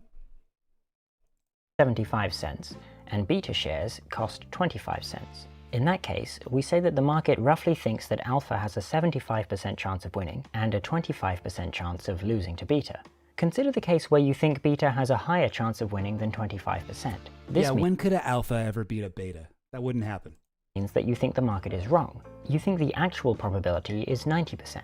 Maybe because you have information that you think the market isn't accounting for. Then that means there's practically free money on the table. According to you, there's a 90% chance that you will quadruple your investment if you buy beta shares, because you only need to pay 25 cents for those shares, and they'd be redeemable for $1 each if the event happens. On the other hand, there's only a 10% chance of losing your 25-cent per share investment. Beta shares seem like a good deal to you. Instead, according to your probabilities, buying alpha shares would mean a 90% chance of losing 75 cents per share and a 10% chance of making a 20. Like, okay, yeah, like I get how betting works. What point are you trying to make? 25-cent profit per share. Not a good deal. You can calculate exactly how much you expect to win by buying beta shares and how much you expect to lose by buying alpha shares. By buying one beta share, you think there's a 90% chance of making a 75-cent profit and a 10% chance of losing 25 cents. The expected value is 65 cents. You can interpret this number as your average win if you repeat a bet with these payoffs and probabilities over and over again, assuming that the probabilities you're estimating are accurate. Instead, with alpha shares, you have a 90% chance of losing 75 cents and a 10% chance of making a 25-cent profit, which amounts to an expected value of minus 65 cents. Therefore, on average, you expect to lose 65 cents if you bet on alpha. Notice that if your probabilities were the same as the market's, then the expected value of buying shares would be 0, regardless of whether you buy yes or no shares. You can't make money if you don't add information to the market. Now, prediction markets also offer the option to sell shares after you've bought them. If you previously bought a share, but then some news comes out that makes you expect that the share price will drop from its current price, then you might want to sell it. In general, whenever there's a mismatch between what traders perceive to be the true probability of an event and the price of a share within a prediction market, traders in the market will keep buying the underpriced shares and keep selling the overpriced shares. Oh my God. Okay. Okay. I don't know. I guess, maybe this was back in 2021 and people needed to have this explanation. I just feel like this is kind of tedious, but okay. And we've got to the bottom of this with Finland Station. You followed them, but you weren't yourself a rationalist. Lots of on Tumblr. There was already a large post-rationalist contingent on Tumblr. There were some weird but interesting lefty post-rationalist types. Yeah, it's interesting that there are rationalism. The ideas of it are just kind of, we're gonna put aside our preconceived biases and get to the truth. And I mean, if that's what it is, great. That sounds fine. I like that idea. That's what I try to do, right? I guess maybe I'm a little bit of a rationalist. I try to do that on the stream. A lot of times I'm I come to a conclusion that I don't personally like or whatever, or it would be more fun to believe something else. But I try to be rational about it. But why do they all turn out to be fascist, neo-monarchist, the neo-reactionary types, Curtis Yarvin and them that came out of the rationalist movement too? What's up with that? And I guess it's I don't think that they really mostly have an understanding of, and you'd probably know better than me, Finland, but from what I can tell from my limited experience with rationalists, they think very highly of themselves, and they also don't seem to have much of an understanding of class and the nature of capital and how money twists people's politics. Something like leverage, they're so captured by this idea, they are trying to fucking save the world and take over the government and make everyone on earth happy. That's what they want. But they are completely captured by Silicon Valley money. And they've got all these funders, and Peter Thiel's a major funder of theirs. So they need to be and in order to get to this beautiful world, we need to help everyone self-transform into Elon Musk. Everything is kind of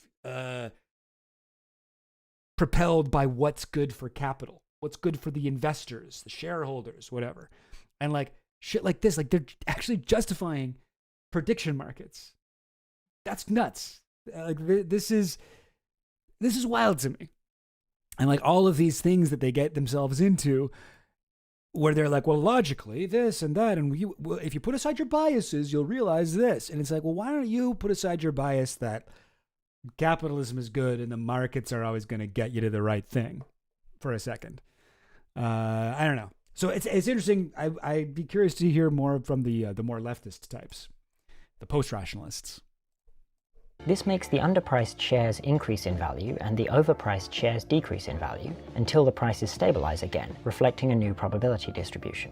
Let's say that news comes out that makes an outcome appear more likely. Then, potential buyers of yes shares for that outcome will be willing to accept a higher price than they were before, because they now think it's more likely they'd earn a return on their investment. Likewise, potential sellers will be more hesitant to sell for a lower price because they don't want to lose their shares. This process is reflected in a rise in the price for those shares. The exact opposite happens if the news makes the outcome appear less likely. Buyers will only accept lower prices, and sellers will be willing to sell for less, making the price of the shares for that outcome fall.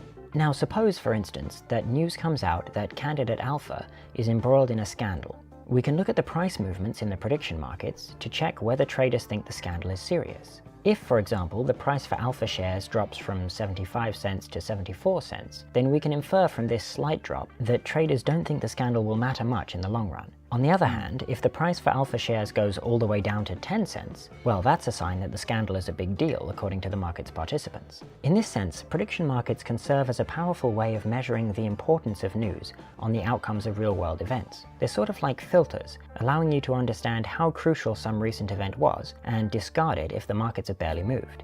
One might consider why we should trust prediction markets in the first place. There are many ways of understanding whether an event might happen. For example, you could read the news and listen to what reporters are saying, what the polls are showing, or what a panel of experts have predicted. Yeah, okay. And once again, the chat is more interesting than the video itself. The neo-reactionary types get the Peter Thiel money. I guess that's why we hear so much more from them. There's a really cute post-rationalist movement made up of majority trans autistic people who just debate themselves. Finland says, I think trans autistic poly people were always overrepresented among rationalists. That's my understanding as well. I think there's a lot of like autistic people in general in the rationalist movement. I feel like I think this is okay to say. I think there's just autistic people are highly represented in any sort of like movement or any group where you're connected by your interest in something, because autistic people tend to get really interested in stuff, to the point where they do join groups. Like any kind of group I join, like I'm always kind of like, oh man, every, lefty org I join, every whatever club I join, there's a lot of autistic people. Do they just tend to like this specific thing? Well, I feel like they just like things, Is that right? I don't know. That's how I kind of feel. Or maybe I'm autistic and that's why I get into all these same interests. But I feel like it's more likely that they're just overrepresented in any kind of hobby or whatever, political thing or whatever. Sounds like a fresh take on trickle-down economic theory. Yeah, that is pretty much what it is. Useful idiots is a great way to describe rationalists, I think. Yudkowsky and whatnot. But the Zizians were, we have to be Sith sociopaths. Yeah, they were a little bit more intense. Yeah, weird how it ended up important in right-wing circles. This is why autism is important. Yeah, for real. The term special interest exists for a reason. Okay, autists are just so out that they would be more, oh yeah, I am the other gender. Let's try, can't be worse. Oh, yeah, I mean, like there's no overrepresentation of autistic people in the trans community as well, and I feel like that's maybe the same type of thing, right? I mean, I don't know. This is not something I know a lot about, and I feel like I'm at the risking saying something of ignorant right now, so I'm gonna stop talking about it. But anyway, all right, what were we talking about? Sorry, Mr. Rational Animations Doge. What were you saying about how prediction markets are good? But prediction markets are trustworthy because of the way they cultivate truth. By asking people to bet, prediction markets incentivize those with expertise about a given topic to come forward and trade, and actively disincentivize people who don't know much about the subject from trading. The principle at play here is easy to understand. Talk is cheap, but being wrong in a prediction market will cost you. How many times have you heard someone, such as a friend or family member, confidently assert that this or that is about to happen in the future? Many people regularly offer such predictions, whether they're about the economy, war in the Middle East, their favorite sports team, or some major disaster that they believe is about to strike the world. But in how many instances in your life have these people been right? Chances are not many. Most people don't ordinarily keep score of how often they're right or wrong about the future, nor do they usually care a lot if they're eventually proven wrong. As a consequence, most people tend not to be careful in calibrating their expectations to the real plausibility of future events. That's a good point, Sam Summer. I'd argue that the rationalist truth-seeking lends itself to autistic traits more. For sure. Actually, that actually does make sense. I think that, and definitely Yudkowsky. I mean, I haven't read this anywhere, but I've seen interviews with the guy. He seems for sure autistic. And I think that this whole kind of like, no, we just need to think of everything logically. If only people could stop being so emotional about things and letting their biases get in the way. I think that sort of explanation of the world is appealing to autistic people. In most contexts, people... But okay, so like I mean, I see the argument actually. I see what they're saying. Oh, the reason why we can believe whatever we see on the fucking prediction markets betting shit is that, well, it will incentivize only the wise wizards to bet because they got to put skin in the game. So we'll get much more accurate information about the world. Okay, and then the dumb wizards that don't have beards will lose all their money. And you know how the problem with people making predictions normally is that they don't have to pay money to make a prediction. So once we can get that, we'll be able to look at that and we'll be able to see, okay, well, these people are confident enough to put the thing in, so they must know something that I don't know. Okay, yeah, maybe I can see what you're saying there at least. Like I don't know if I fully agree with that, but like, yeah, I get the argument. But what about the corruption? Like once you open up betting on anything, all of a sudden, like there are going to be people with insider information. Okay, yeah, sure. You could say, well, that'll just help us know the truth. But what I see with the betting markets we have now, we're betting on shit that is like not really helpful to know. We're betting on like, there was that, was it Caroline Levitt abruptly left a fucking White House. Sorry, hang on. Was it Kalshi or something? And Kalshi being like also partly owned by Donald Trump Jr. is also very cool. What was it? What was the time that Levitt's? Yeah. Okay, raw story. Whatever. Levitt's abrupt exit. Raw story. What's the bias? What do we think of raw story? Oh, close and reopen this. Okay. Levitt's abrupt stage exit triggers insider trading accusations in prediction markets. Gamblers who bet on the length of the White House Daily's press briefings cried foul on Wednesday after Press Secretary Caroline Levitt made the curious decision to end her comments just seconds shy of the 65-minute mark, raking in a small fortune for those fortunate enough to have made such a savvy guess. All right. No. I don't want to do that. All right, fine. I'll turn off my ad blocker. She bragged that the White House created a website mocking the January 6th riot at the Capitol. Levitt quickly picked her papers up off the podium. And so I'd encourage everyone to take a look at the website. It's quite well done. And thank you all very much. It's great to be back with you. She concluded as she darted off the stage. Bettors noted the briefing had a 98% chance to run past 65 minutes. Instead, she exited with 30 seconds to spare. Traders on the no side made 50x in seconds. Cool. That's so wow. That is so good for the world that we could know in advance, because the people who bet the no side, we can see that they must have had insider information. So they were, it's like, this is so fucking stupid. Everything is betting. Everything's gambling. I'm kind of glad. Gambling has always like terrified me. I've never done it. I've been to a casino, actually. I have gone to a casino with a friend of mine. I didn't spend any money on anything. I've also just been like completely broke my whole life, but I didn't spend any money or anything, but I just kind of like followed them around as she was like playing all these slot machines. And I just watched her like very quickly lose $200 on one machine and be like, oh, well. And I was like, oh my God. But they are like very creepy fucking places. There's no clocks. There's no windows. The lights are on all the time. You lose track of time. It's designed to make you lose track of time. You look around, there's all these like elderly people just pouring their fucking,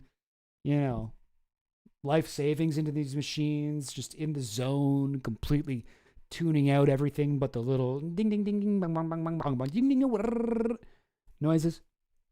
Very nuts. A lot if they're eventually. Anyway, sorry. So that's a big critique I have of these betting markets. Let's see if he addresses that. Wrong. As a consequence, most people tend not to be careful in calibrating their expectations to the real plausibility of future events. In most contexts, people tend to be pretty overconfident about the future. In contrast, traders in prediction markets put their money where their mouth is. The best traders care a lot about... Oh yeah, good point. Finland, like it actually can influence world events. If everyone thinks candidate A is going to win, that can help it happen. Like people who wanted to vote for candidate B will just stay home. Or if people are like, oh, I could really win a lot of money if candidate A wins, maybe that would make them go out of their way to drive people to the polls or something, or like there could be a perverse incentive to make unexpected things happen because that will make you more money, right? That doesn't seem like a good world. About what the evidence really says, finding the highest quality sources of up-to-date information about the event, and above all, not fooling themselves. Over a long enough period of time, predictors with good judgment are all that should remain in the market, because everyone else got discouraged by losing their money. That's why, in theory, we should expect prices on prediction markets to provide highly robust forecasts of events in the real world. Indeed, real-world studies have found that prediction markets are often more reliable than even expert forecasts and polling. For example, the researcher David Rothschild looked at election forecasting data from the 2008 American presidential election, pitting expert forecaster Nate Silver against the Iowa electronic market, a prediction market that existed at that time. What he found was that the Iowa electronic market beat Nate Silver's forecasts, a fact that Nate Silver himself has acknowledged. It makes sense that the prediction markets would perform better than Nate Silver's special-purpose election model, since traders on prediction markets can take into account strictly more information. Nate Silver built his model using polling data, but the traders on the Iowa electronic market could ideally incorporate any information into their predictions, including Nate Silver's model or biases they believe it contains. Prediction markets can even help improve institutional decision-making. Remember Robin Hanson from the Grabby Aliens videos? He's also done some academic work on prediction markets and how they can be used to help institutions like governments and companies craft better policies. His insight is to use what are called conditional prediction markets. Here's how they work. Suppose the mayor of a city wants to know whether building a new park... Remember when people were betting on who would be in the Epstein files and it was all just actors? Yeah. There were like a couple actors in there. Did anyone bet on Chelsea Handler? Who else? I don't even remember. Yeah, the Tumblr art style when they draw people. Yeah. They're like, lately, Rational Animations, they focus entirely on AI now. And the animations have gotten a lot more expensive. So I think they're getting some of that AI kind of, hype funding. Where even though some of their videos are like, could AI kill us all? Well, according to Eliezer Yudkowsky, yes. Here's why. And actually, maybe that's cool. Maybe it's cool if robots are the ones who live on the Earth. Look at a cute dog and how he looks cute next to the cute robot. But what if the cute robot also had spikes? That would make him evil but cute. And is that so bad, really? When you think about it? Will lead to an increase or decrease in tourism to the area. A conditional prediction market allows buyers and sellers to trade on these possibilities. We create two markets, each in regards to the same outcome. In this case, whether there will be more tourism next year compared to the current year. However, each market is conditioned on a choice that the mayor will make. The first market is only valid if the mayor decides to build a new park. The second market is the opposite. It's only valid if the mayor decides not to build a new park. If traders put their money in a market that conditions on something the mayor did not actually do, then everyone gets their money back. For example, if the mayor decides to build the park after all, then everyone who traded in the market conditioned on the mayor not building the park gets all their money back. The reason why conditional prediction markets can help craft policy comes again from the interpretation of their market prices. The mayor wants to know whether building a park will cause tourism to increase. Let's imagine that the market conditioned on the mayor building a park currently advertises a market price of 80 cents for tourism increasing in the following year. That roughly means that traders think there is an 80% chance that if the mayor builds the park, tourism will increase.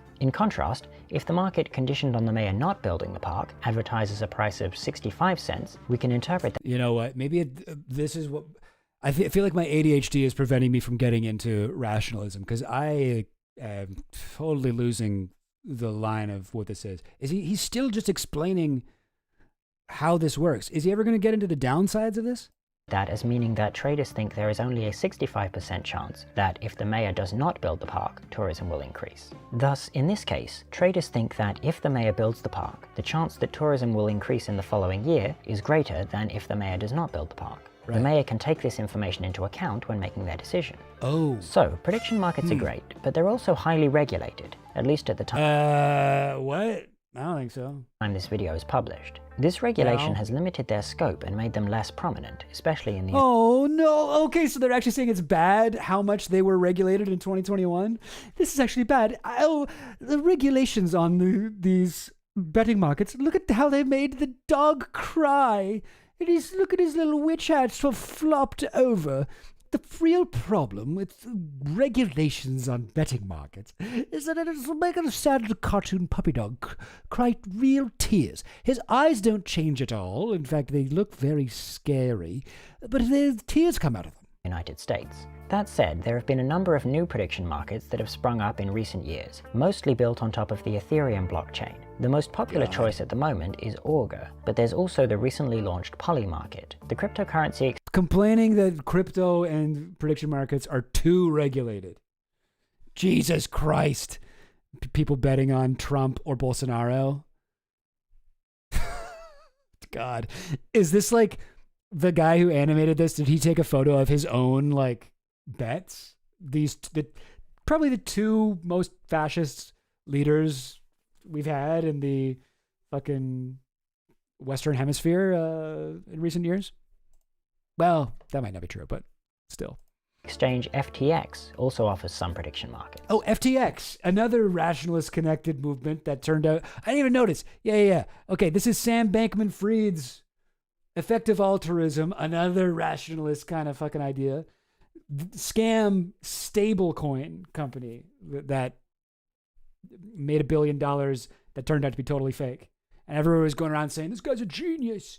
Oh, Sam Bankman-Fried's the smartest guy. He's way smart all the time. Look, here's how smart he is. Here's what a genius he is. He's in meetings, right? He's in meetings with all of these rich business people and like politicians and stuff. And then during the meetings, he's playing World of Warcraft. He's playing video games. He's playing League of Legends. He says it's because his brain works too fast and he needs to slow it down a little bit so that he can have these talks. That's how smart he is. And that's how we can trust this FTX stuff. Yo, rationalism is so good, bro. As far as legal non-cryptocurrency... This is wild. This is way worse than I thought it was going to be. ...exchanges go. The most popular in the United States is PredictIt, which allows you to bet on events related to... I mean, yeah, is he even going to address the possibility of insider trading? He addressed that, like, the bets might affect political moves, but he was like, it's a good thing. The more people bet that a mayor might build a new park in town, the more likely the mayor would be to build that. But what do you mean? Why would that affect seeing what people bet on it? Doesn't mean that they want it. It just means that they want to make some money off it. He's like, well, a lot of people think I'm going to build a park. All right, I'll build a park. What the fuck? No, so far he has not really addressed anything negative. I'm sure he will. Politics. The website electionbettingodds.com. Okay, that's too good. It's okay. I know it looks like it says Google, but take another look. Read it again. That doesn't say Google. That says poodle. That's a type of dog. Okay, you know what? You won me over. Okay, you know what? Now I'm in favor of prediction markets. From Maxim Lott and John Stossel, compiles pricing data from some of the most active prediction markets to provide real-time information. Wow, this is the fucking Stossel dog-ass website. Compiles pricing data from some... Is that really what it looks like? What the fuck is this? The Drudge Report? This is like web... This isn't even web 1.0. This is like web beta. What the hell is this? This is from 2021. This is the cutting edge FTX, like, betting odds site. This looks like shit. What the hell is this GeoCities ass? From some of the most active prediction markets to provide real-time information about US political prediction markets. You may find many of the predictions there surprising. Times New Roman font. Awesome.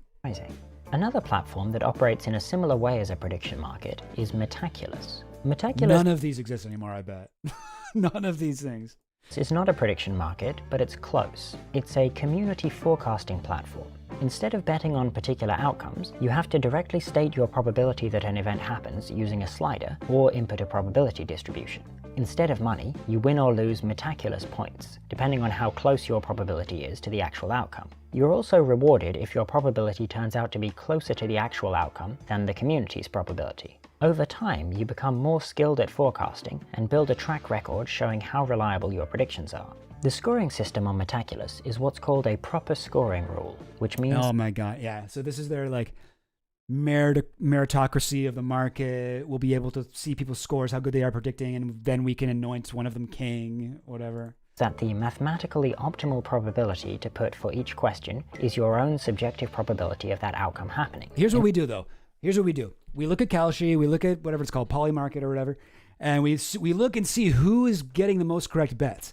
And then that person who has the highest percentage of correct bets, we all group together and we murder them with knives because that person is evil. I don't know how they're doing it, but I know that they aren't just guessing it. I know that they are somehow have some insider tricks, and that is illegal and shall be punished with death. I don't really want to do that, by the way. Oh God, I shouldn't say stuff like that, right? That's very bad.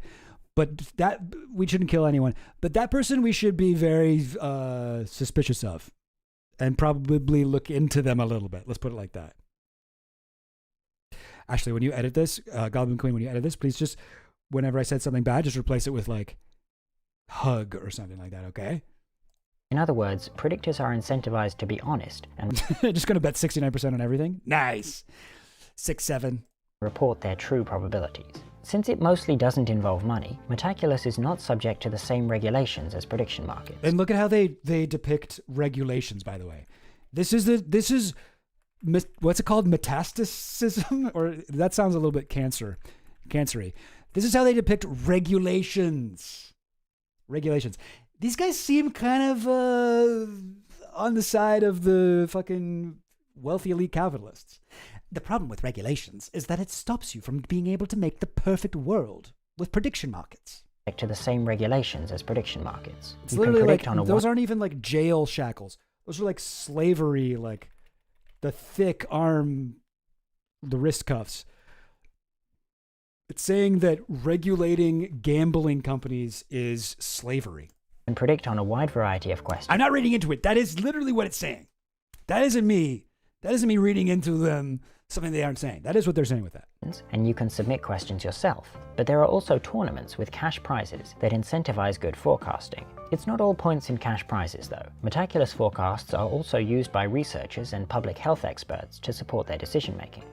Okay, now that you understand prediction markets, why they could aid institutional decision-making, and even know some real-world implementations of them, here are some necessary caveats. Okay, First, here we go. Since current Gotcha. Okay, so we got 2 minutes left of the video. Let's hear it. What's the negatives? Prediction markets are pretty limited in scope. Whether they lead to good probability estimates remains to be fully tested. Second, participating in a prediction market is, at best, a zero-sum game. Money only exchanges hands, and often there are fees. You can only expect to win money if you are better than the competition, but on average, people are expected to lose money. Prediction markets could be positive sum for traders if subsidized, for example, by a government or company. Third... Oh! Okay. Yeah, they should be subsidized by the government, so that way it is a zero-sum game, except for the company itself, which will just make money. Prediction markets, if implemented for aiding institutional decision-making, would not be immune to manipulation. A bad actor with a lot of money could decide to tip the balance of a policy question to obtain their preferred outcome. Using the park example again, if the bad actor wants the park to be built, they could heavily bet on the outcome that it evil park would increase tourism to the area, thereby inflating the market's price of this outcome. If the bad actor loses... Oh, sorry, it wasn't about building a park, it was, will tourism increase? And that would make the mayor built a new park. Increase tourism to the area. Oh, no, it does. Give a new park. Okay. By inflating the market's price of this outcome. If the bad actor loses money because the park doesn't end up increasing tourism, it doesn't matter to them. You can interpret their action as purchasing their preferred... Too many smear frames. Every single time someone moves, they're like, we got to do a smear frame. And it ends up just kind of, everything looks like it's made of soup. You know what I mean? It's like this. Blap. When he moves his hand, it's like, blah. Anyway. Interpret their action as purchasing their preferred policy. Fourth, a prediction market stops converging on accurate probabilities if used a lot for financially hedging against certain outcomes. Let's say that a particular event, if it happens, would make someone lose a lot of money outside of the prediction market. Then they might bet on the prediction market that the event will happen, thereby making some money back if that's the case, and decreasing the financial risk that event poses to them. But even Elon Musk supposedly tried to get down with furries but was rejected. I've heard that. I've heard it was the diaper fur community in some states, and everyone's like, fuck this guy. This guy sucks, which is awesome. And yeah, between Epstein and furries, it sounds like no one likes Elon. Yeah, I wonder if Elon's did a BCC to the furry community and to Epstein, like, hey, I'm looking for real wild parties on the island. Near St. Bart's. If there's anything I can go to, and then he got the same response from Epstein and the furries. Even considering potential downsides, I think prediction markets hold a lot of promise, and I hope they'll That's it? Those are your potential downsides? Oh my God. More extensively tested in the future. I'm curious to see what the future holds for prediction markets. What do you predict? Jesus Christ. That's gambling addiction. I can think of a million off the top of my head. Hello everyone. For the most part, different voice. this video has been written by Matthew Barnett, a new script writer. We will continue to write videos together. In this way... Alright, anyway. Okay, gang, I do have to leave and come back in 1 minute once again. What can I say? I've been well hydrated today. Okay, be right back. Ongoing mystery for millions to tune into. The murder of her own friend had become a product, and every product needs a villain. So she found one in his widow. She launched a series questioning Charlie Kirk's own wife, Erica, digging through her past, casting the grieving widow as a fraud hiding something. Millions watched. Reporters who sat through it described hours of dark insinuation with nothing solid underneath any of it. In December 2025, Owens actually sat down with Erica Kirk in person, and even after meeting the grieving widow face to face, she refused to take a single word of it back, because taking it back would have ended the show. And by now, the show was everything. This time, her own side turned on her. Conservatives who agreed with her on nearly everything called the series evil. Even hardline allies who had no love for Erica Kirk said that attacking a murdered man's widow was a line you simply do not cross. And then it turned dangerous. A research group that tracks online threats published a report finding that Owens' attacks had built what they called a culture of threats around Erica Kirk. More than 1,000 of them. And of all the names that appeared in those threats, Owens was cited more than anyone else's. When she posted, the threat spiked. A woman still grieving her murdered husband was now receiving death threats. And Candace Owens would not stop. So why can't she stop? By now, the answer should be clear. Because stopping has never once been punished. It has been rewarded. She was thrown out of Turning Point, out of the Daily Wire, out of Trump's movement. Blap. Show a cartoon. Yay. Is that what the people want? They want to see a cartoon? I could probably find cartoons to show. It is surprisingly difficult to find good videos to play like this at the beginning of streams and while I'm taking a bio break. Ooh, a product. Can't wait to buy the Charlie Kirk assassination playset. Mm-hmm.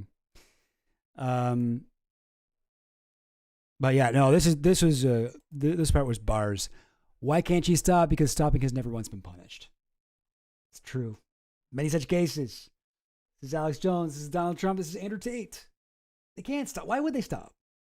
You know, you get those neural pathways reinforced every time you do an action and find out there's no consequence. Everyone does this. You know, This is how addictions are formed. Well, I actually don't know. I shouldn't say that. I don't know anything about addiction. But yeah. Aside from my own experience with Twitter. But okay, so that was the, what did we just watch? Oh yeah, the Rationalist guy. I mean, God, that was so crazy. Links and readings. Wikipedia on prediction markets. It's pretty good. What? That's great. Empirical studies.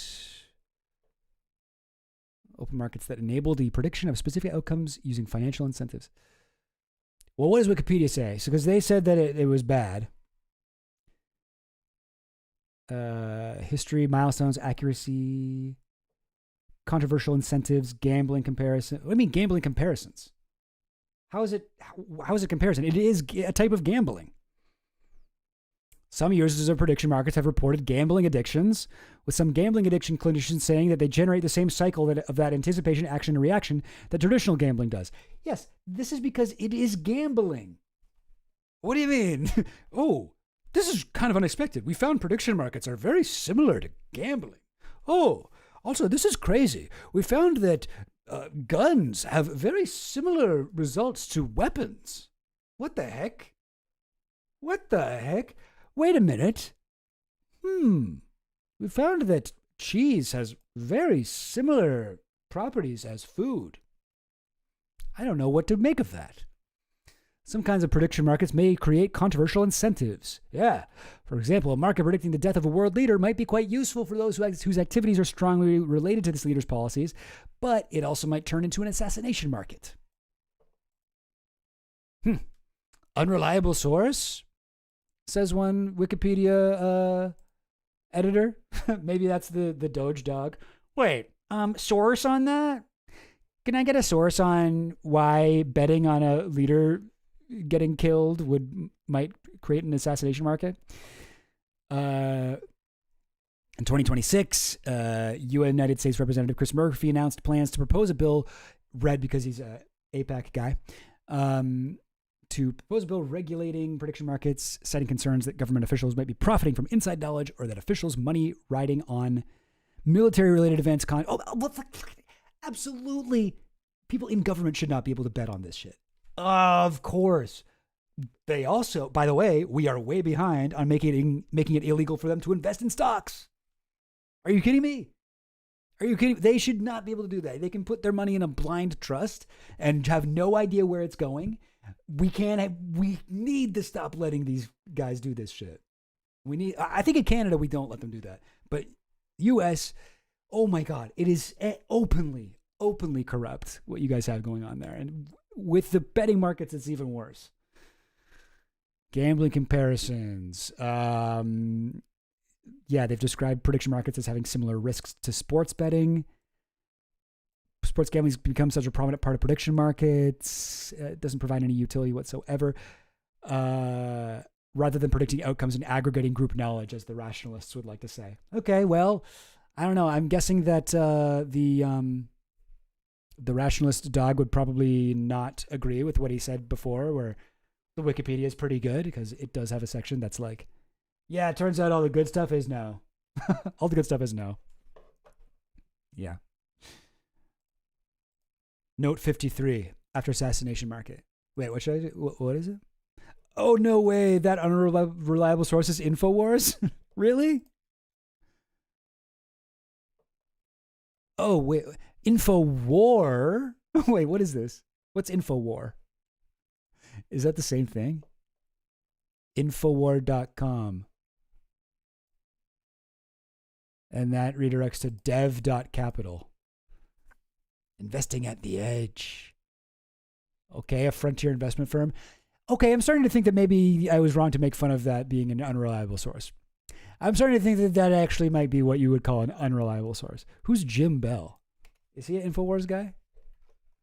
Oh, wait, what's this? Non-aggression principle. Is he a libertarian?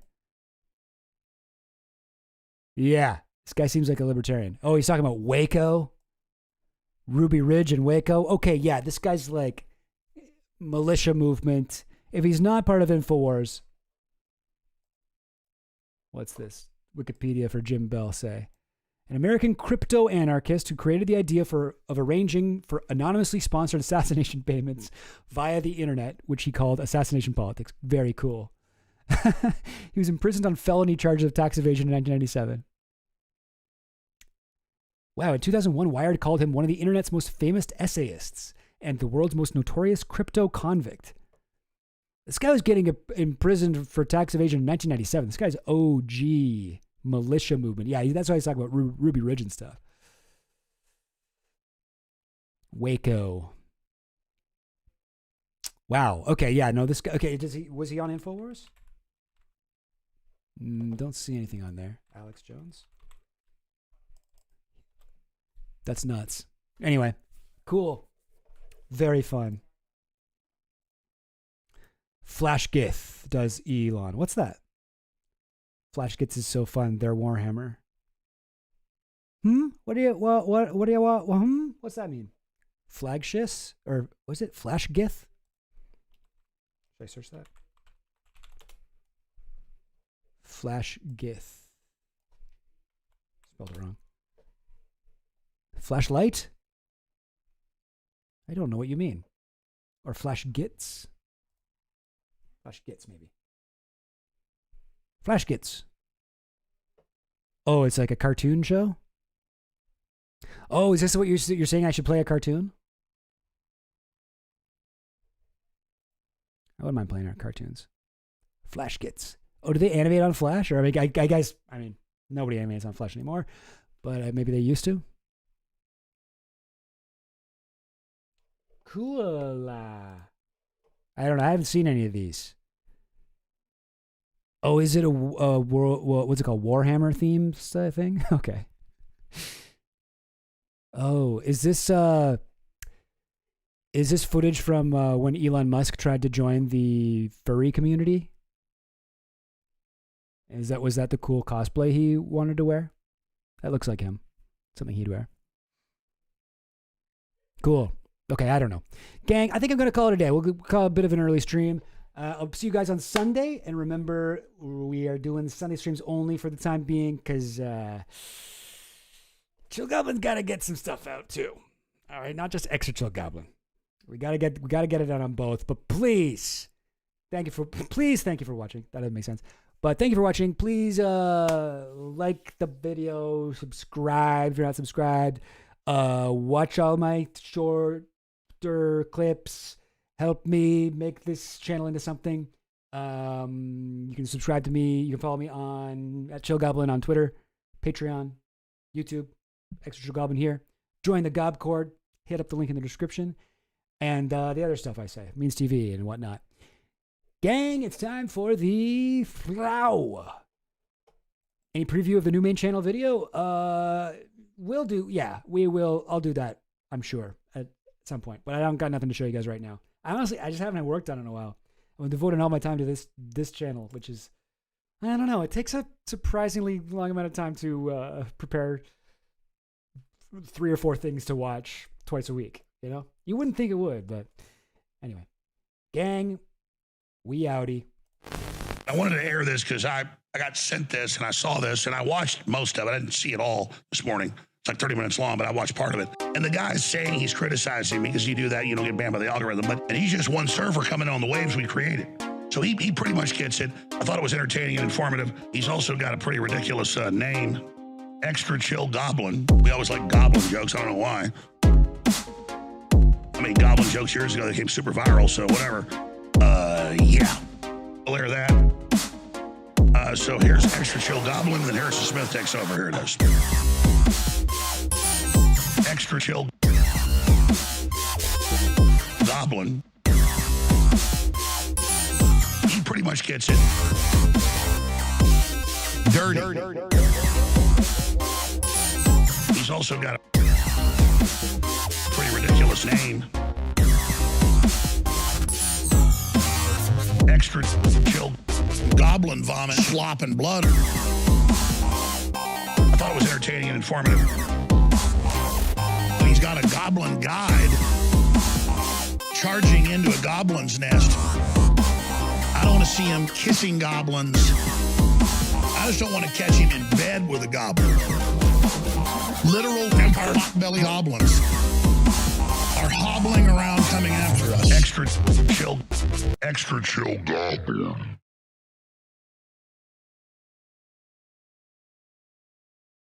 Oh, I got to update that. Yeah, it's not Wednesdays anymore. Whoops.